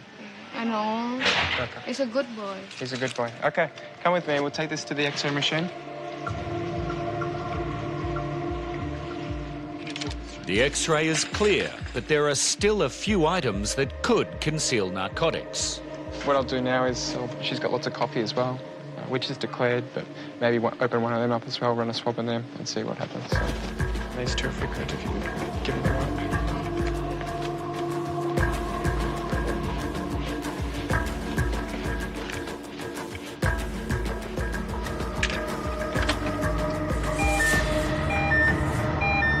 It's another trace reading for cocaine.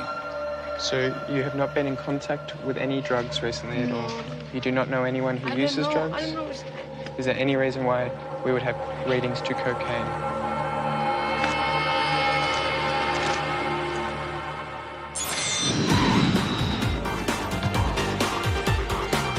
In Brisbane, quarantine officer Deb has identified the seeds Justin's teddy bear is stuffed with. That's linseed. Okay, linseed is not allowed into Australia. So, this bear can't come with you today, okay? How long are you here? 5 days. Yeah. So when you come back in 5 days' time and you fly out again, after paying $30 today, we'll hold the product for you. You can pick it up and take it back with you. Would you like to do that today? Yes. Okay, all right. Well, we'll arrange the paperwork. I want my teddy bear back. How long have you had this? A long time. This one my sister, and this one ex girlfriend. Quarantine now have one other issue to deal with. With your shoes, we really need to stress the importance of declaring your football boots. Even if they're clean, still we will check them. So when you, so now when you come to Australia in the future, Bear stays home. Okay? Take Might only be 5 days, but one's sure gonna miss his cuddly mate. one last nurse before. Bye.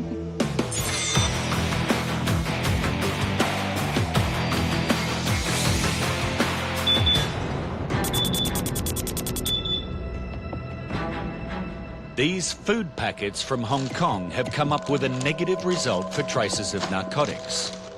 But officers are curious why the moisture-absorbing packets seem to be larger than normal. Just looking at that, look how solid it is. Like it's not your normal, you know, like the normal, grainier. The normal crystals. So Yeah, it could be still something. it's big. I think it's far too big for what it should be. How does it feel? Yeah, look at how solid it is. No, that's not right. No. It's also very full. Yeah, there's no room for movement. We might open up, test it. Yeah, I think so. They take a sample of the crystals and conduct a test for methamphetamine. Okay, so it should be blue straight away, which it is. It's a nice dark blue colour. So that's a positive for methamphetamine. Ice.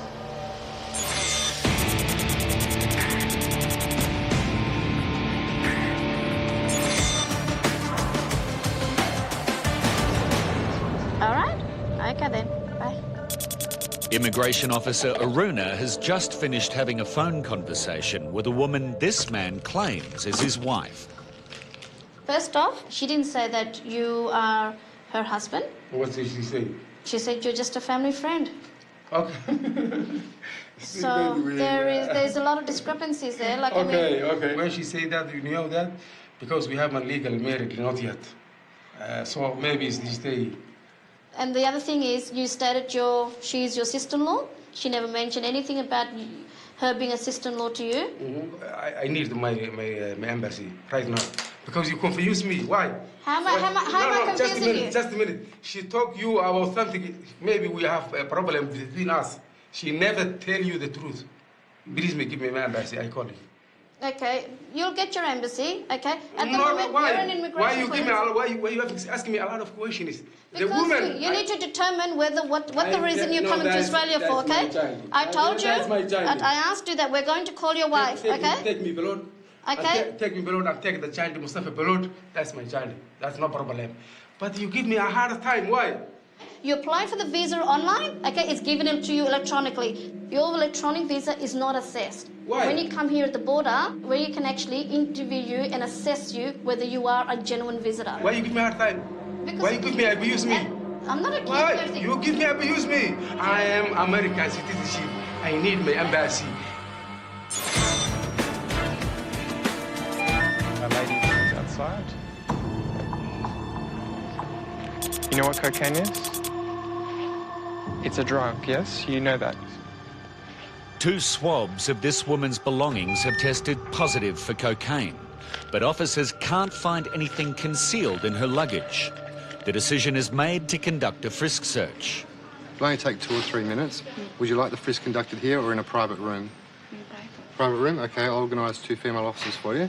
The frisk search will reveal whether she's carrying any concealed items on her person. She's a bartender, so it's possible that she comes into contact with people who use cocaine there on their holidays in Bali anyway.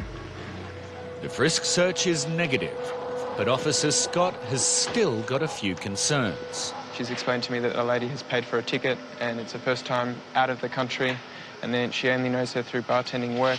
My concern is mainly that maybe she'd be coming here and being paid to work, and she's on a tourist visa which does not allow her to do so. Officers locate her friend waiting outside in the terminal and confirm her story. And we've allayed all suspicions. She appears to be a legitimate traveller on this occasion, and we're going to go release her and send her out to Jessica so they can meet. It's okay, Jessica's outside, we're going to go meet her now, okay? You can follow me, okay?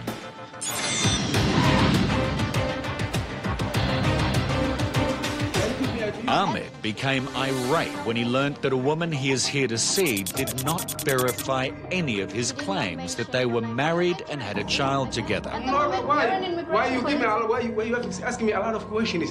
You need to explain to me why there's discrepancies. I explain. Okay? I explain. Me and Ramla, we have a little problem between us. But I tell you the truth, she is my wife. Legally, in our religion, in Muslim. Okay. Officers must now decide if Ahmed should be immigration cleared, but they also need to factor in that he admitted earlier that he worked while on his last trip here.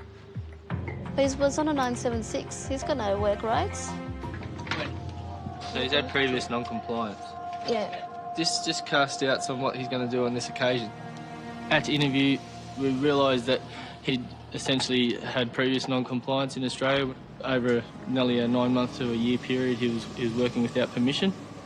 And then he's presented this story that he has a wife in Western Australia with a son, and yet that the onshore contact has disputed that. So his credibility is coming into question again. So therefore his intentions to only visit Australia is plausible. Yeah, okay. Aruna is now ready to deliver immigration's verdict. I considered that there are grounds to cancel your visa. Your onshore contact, Mr. Amla, has provided contradictory information regarding her relationship with you. During the interview, you also admitted that you worked whilst holding UD 976 tourist visa. Employment is prohibited on this visa. For the reasons stated above, you have been refused immigration clearance. Okay. You understand that? I understand. You understand? Yeah. Okay. He thought he could lie to us, but at the end he got caught out. I mean, we did actually find out the truth, and then after that, once I put the notice to him, he's quite cooperative.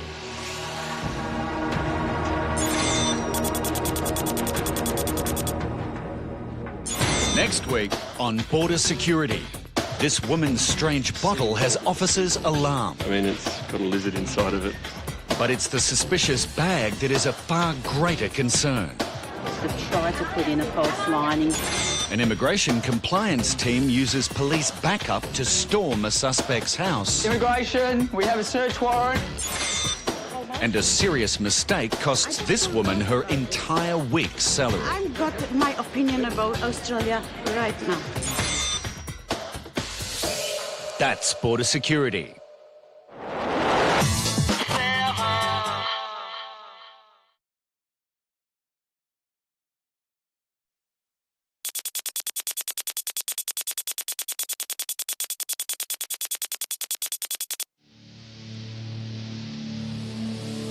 Tonight on Border Security. Had a positive reading to MDA. There could be a good reason why this man is so agitated and nervous. I don't take drugs. I don't even sell drugs. Officers are surprised when a woman suddenly removes her shoes. This one here, it appears to us that there is something moving around that inside there as well. It's supposed to be shampoo and conditioner. But it may not give your hair that extra bounce or shine.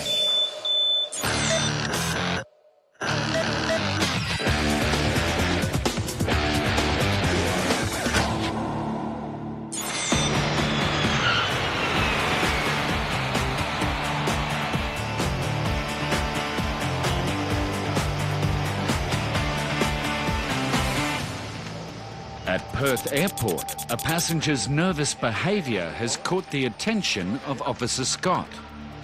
I've just met a passenger outside who's first time a traveller to Indonesia. He's travelling by himself. He seems pretty uneasy, so we're going to pull him in and have a quick look through his bags. This is my first time in Bali, and I had the trip booked for me and my girlfriend, but she pulled the pin, and I was going to chuck the whole bloody thing in, and all my mates said, no, go. So I ended up going, and it was all right. I mean, enjoyed myself, what can I say, you know? During the bag search, Officer Scott has discovered some pills that need to be identified.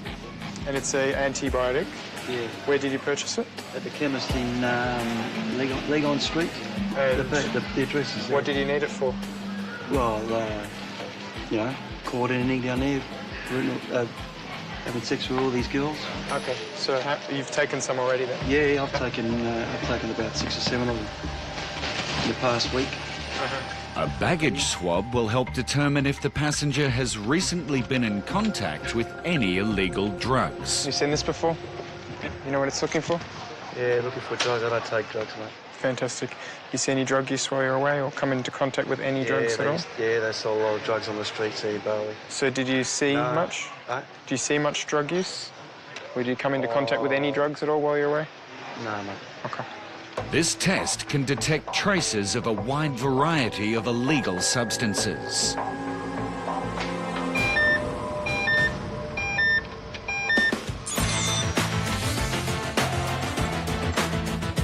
All passengers arriving in Australia must fill out an incoming passenger card.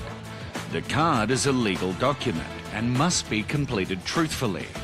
Making a false or misleading declaration can have severe consequences. I'll just ask you a couple of questions before we open the bag. Are these your cards? Yeah. And these are your signatures? Yeah, of course. Right. You read these questions? Yeah. Did you understand the questions? Of course. And this is your bag? Yeah. You packed it? No. Who packed it?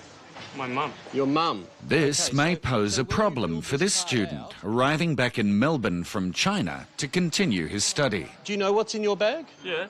You know what's in your bag? Yeah. Okay. So, although your mum packed it, you still know what's in your bag?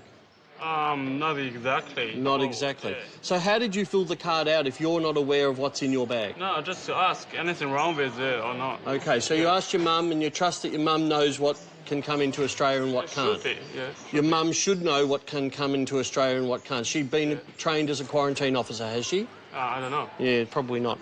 Okay, so we're going to open that up and we'll have a look. So what are these products? It's jerky. What is it? It's jerky. Jerky? Yeah. Okay, so you read question 6 again for me and tell me where you think your mum may have gone wrong.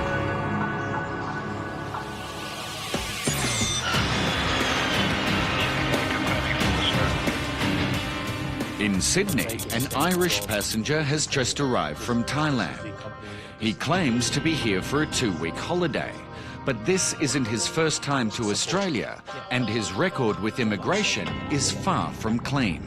The gentleman traveled in Australia in 2003. He was caught working unlawfully, so he was removed from Australia and he was subject to a 3-year exclusion period, and then now he's back to Australia. So what I need to know and to determine is what exactly he's going to be doing in Australia. Good morning. So what do you do in London? Excavator driver. I'm self-employed. So really for the next 3 months, you don't have any source of income for that? No. Okay. How much money did you bring with you? Probably have about maybe $7,000 or $8,000 in the bank. So during your stay in Australia, are you going to visit anyone or? Just a woman I know from I rang her the last time I was here. I used to work for her before. So Officer Emil will now call the woman to see if she can offer any clues as to his real intentions. Is this a fruit-picking business? Did he talk to you about his visas, work visas, and all those stuff? I think that's all I need to know. Officer Emil discusses the case with Supervising Officer Satinder. Is it like he's going to be staying in Sydney probably just 1 to 3 weeks? On his passenger card, why did you put down 3 months? He said 3 months in the Where passenger is the ticket? card. How long is the ticket for? The ticket is actually for 3 months, but it's good for 1 year. There are 2 pieces of evidence that are suggesting that he's here for 3 months. Okay. And his statement is, no, I'm not. Do you trust in them?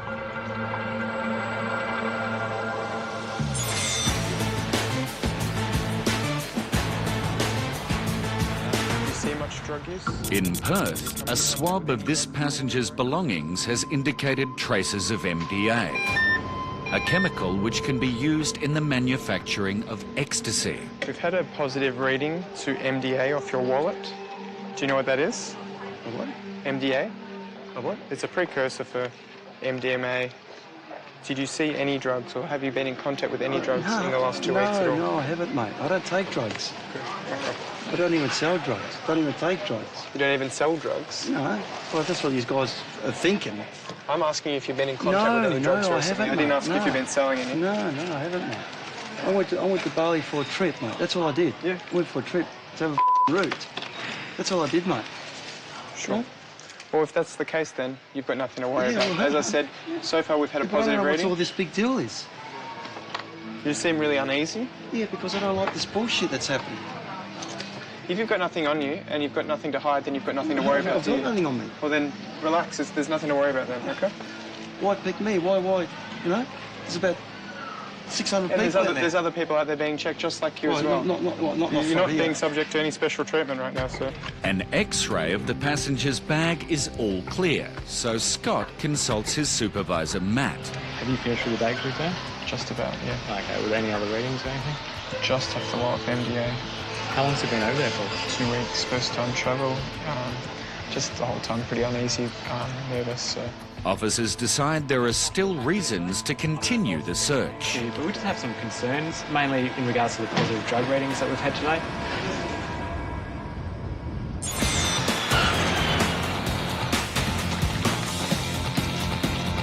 Question 6, what does it say? Any food. Any food. Well done. This student has failed to declare several packets of beef jerky that quarantine considers to be a high-risk product. Did you know this was in your bag? No. Have you been into Australia before? Yeah. And what's this? It's tea powder. Tea powder? Yeah, powder. So this is also food. You need to declare this. Has this got milk in it? Yeah. OK, so this is also a prohibited product. It can't come into Australia. Did you know this was in your suitcase? Yeah, I know this. You knew this was in your suitcase? Yeah. OK, so why didn't you declare this? This is a prohibited product. But I don't think it belongs to food. Well, what do you do with it? Just drink it. OK, so you drink it, so you consume it, gives you energy. Yeah. So therefore it's food, sir. If you put it in your mouth and eat it and drink it, in Australia, it's considered as food. All right, yeah. How often do you travel? About twice a year. OK.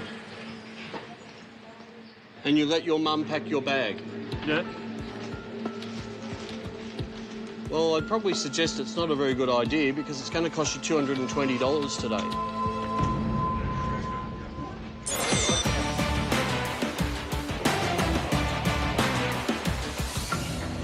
Customs and Border Protection in Perth is concerned this first-time passenger may be carrying narcotics. We still do need to check if he has anything to hide or if he's putting on this front for any other reasons as well. The passenger's belongings tested positive for traces of MDA, a chemical used to make ecstasy. Arms out nice and straight. OK, any time you want me to stop the search, just tell me to.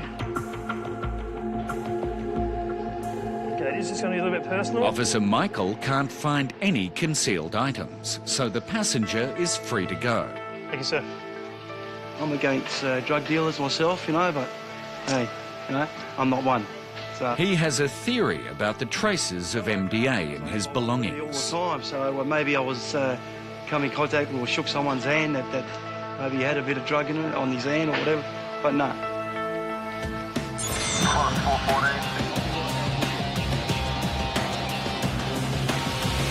Second working holiday visa extension. Immigration suspects this Irish excavation driver may be planning to overstay his holiday visa. But officers could be satisfied that he will return if he can prove he has commitments back in the UK. Landlord might be able to give us some indication how long is he About gone his for. job and the job, yeah. Okay. Job as well? And if the landlord knows that his lease is still continuing, he's just gone away for a short while, then we can trust perhaps. Back in the interview room, the passenger provides officer a meal with his landlord's details. Are you still renting with this particular person? I'm not, no. I moved out Saturday. Where did you move? I moved out of the house on Saturday. I can't say what the problem is. Like, it doesn't make no sense at all because I didn't overstay the last time I was here, so I can't see why.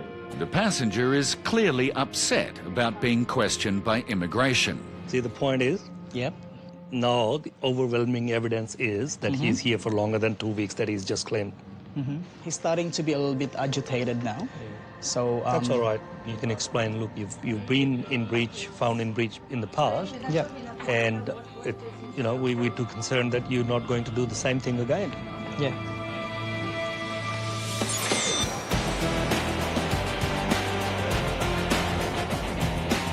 Customs and Border Protection officers are busy assessing a number of passengers. But at bench 26, officers have been taken by surprise when a woman who has arrived off a flight from Vietnam suddenly removed her shoes. I selected the passenger for a baggage exam. When she came off the flight, I noticed the clothing she was wearing wasn't matching the footwear she had. So I decided to bring her into the barrier and ask her a few more questions. When I asked her about her footwear, she then stumbled, so I called a supervisor to have a chat to her and to ask her if there was anything in the shoes, and she removed the shoes voluntarily. Was she travelling by herself when you picked her up? Yep.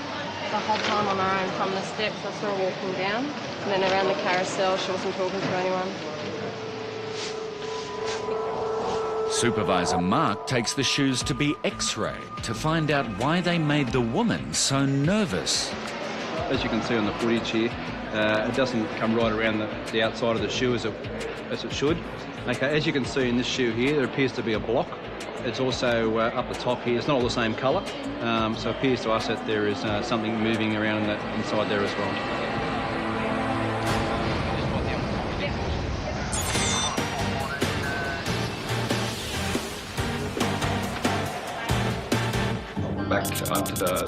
In Sydney, an Irishman is struggling to understand why he's being questioned by immigration. When you were in Australia in 2003, you were actually removed from Australia and you were on exclusion period for 3 years, okay? I need to actually satisfy myself that it's not gonna happen again. The second thing that I want to talk to you is, on your passenger card, you actually indicated there that you wanted to stay in Australia for 3 months.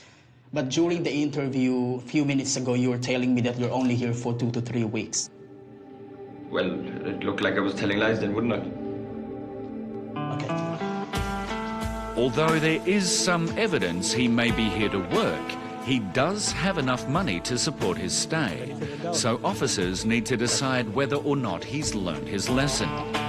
And he knows that it happened to him last time. Yes. If you breach your condition, you know the consequence of that. Emil must now deliver his verdict to the passenger. We are actually aware that you're actually here on this tourist visa.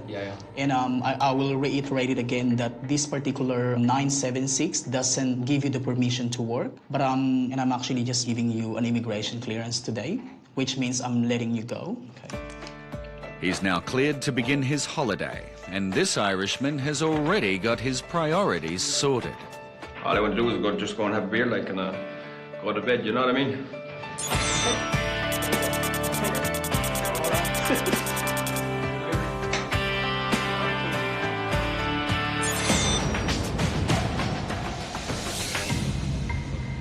It's going to cost you $220 today for not declaring food. How much is that? $220. 220. There's a fine involved when you fail to declare food coming into Australia. In Melbourne, this student who has arrived from China is discovering it's probably not a good idea to let his mother pack his bag. Kind of tea powder and jerky. I don't think I can get it in Australia because it doesn't have it here. My mom did it, so sorry about it. Looks like his mother's probably packed his bag. Happens a lot overseas in different cultures, so something that we have to take into account.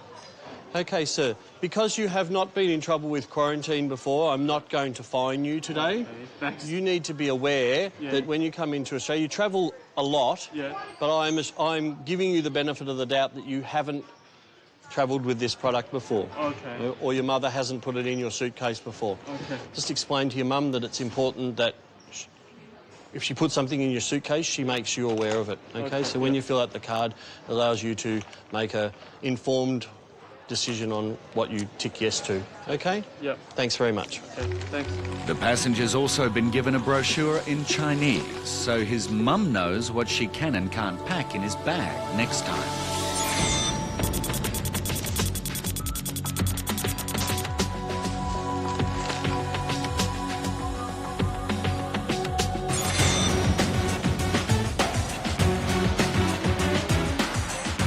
Melbourne's mail facility is one of 4 gateways for all international mail arriving in Australia. And today, Customs and Border Protection Officer Nicole has discovered something out of the ordinary in this package sent from Hong Kong. It's supposed to be shampoo and conditioner, so this one, as you can see here, is a little bit denser through here.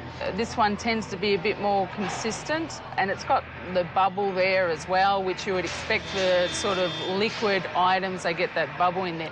This doesn't have it, so I'd be very interested in checking this bottle out. The inconsistent image is enough evidence for Officer Nicole to have the package opened by Australia Post so she can examine it further.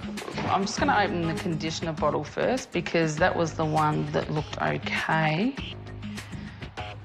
So you can see that's conditioner, looks exactly like you'd expect conditioner to look. And then this is the bottle that showed the anomaly on the X-ray. And it looks like the contents of this bottle isn't shampoo. Yeah, you can see straight away that it looks like somebody's put something in there.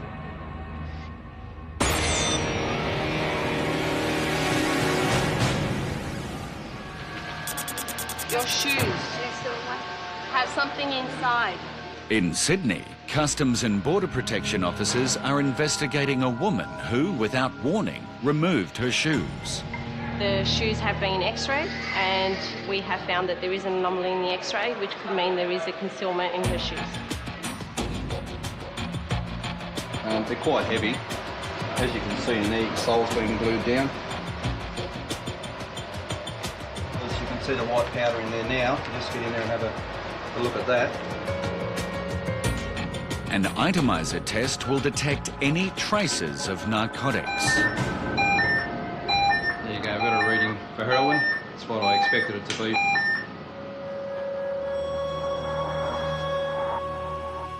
The passenger was referred to the AFP and taken into custody.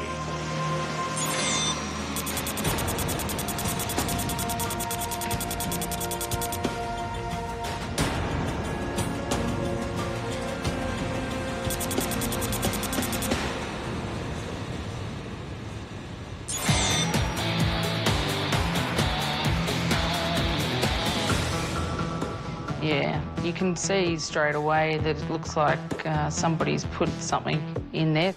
Officer Nicole has just discovered a strange consistency in shampoo sent from Hong Kong. So I'll just run that around the rim of the bottle.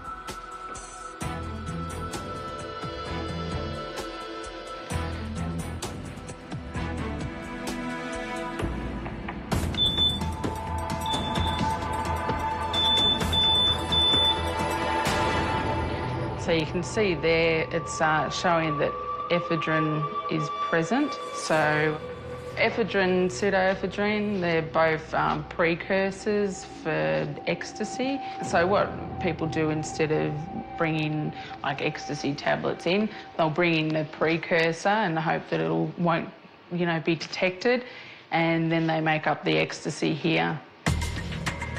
This positive result is a good indication of what's in the bottle, but it's not conclusive.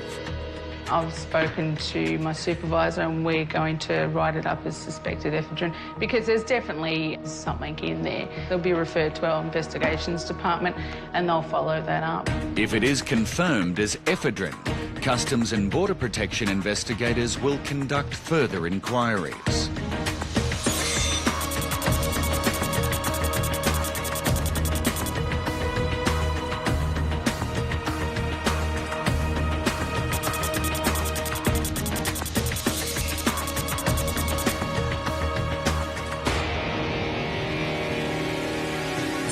Next week on Border Security, the facts simply don't stack up. But you don't know anything about what he's doing here. And officers suspect these two men are up to something. They're not telling us what we want to know. I don't know the date. A frustrated passenger has a bad case of amnesia. I can't remember. He could be on the next flight home. I don't remember names. I can't remember. I haven't got a clue. No, I don't. And a surprising discovery of lizard drums and jewellery made of human hair. These things we're going to check for insect infestation. That's Border Security.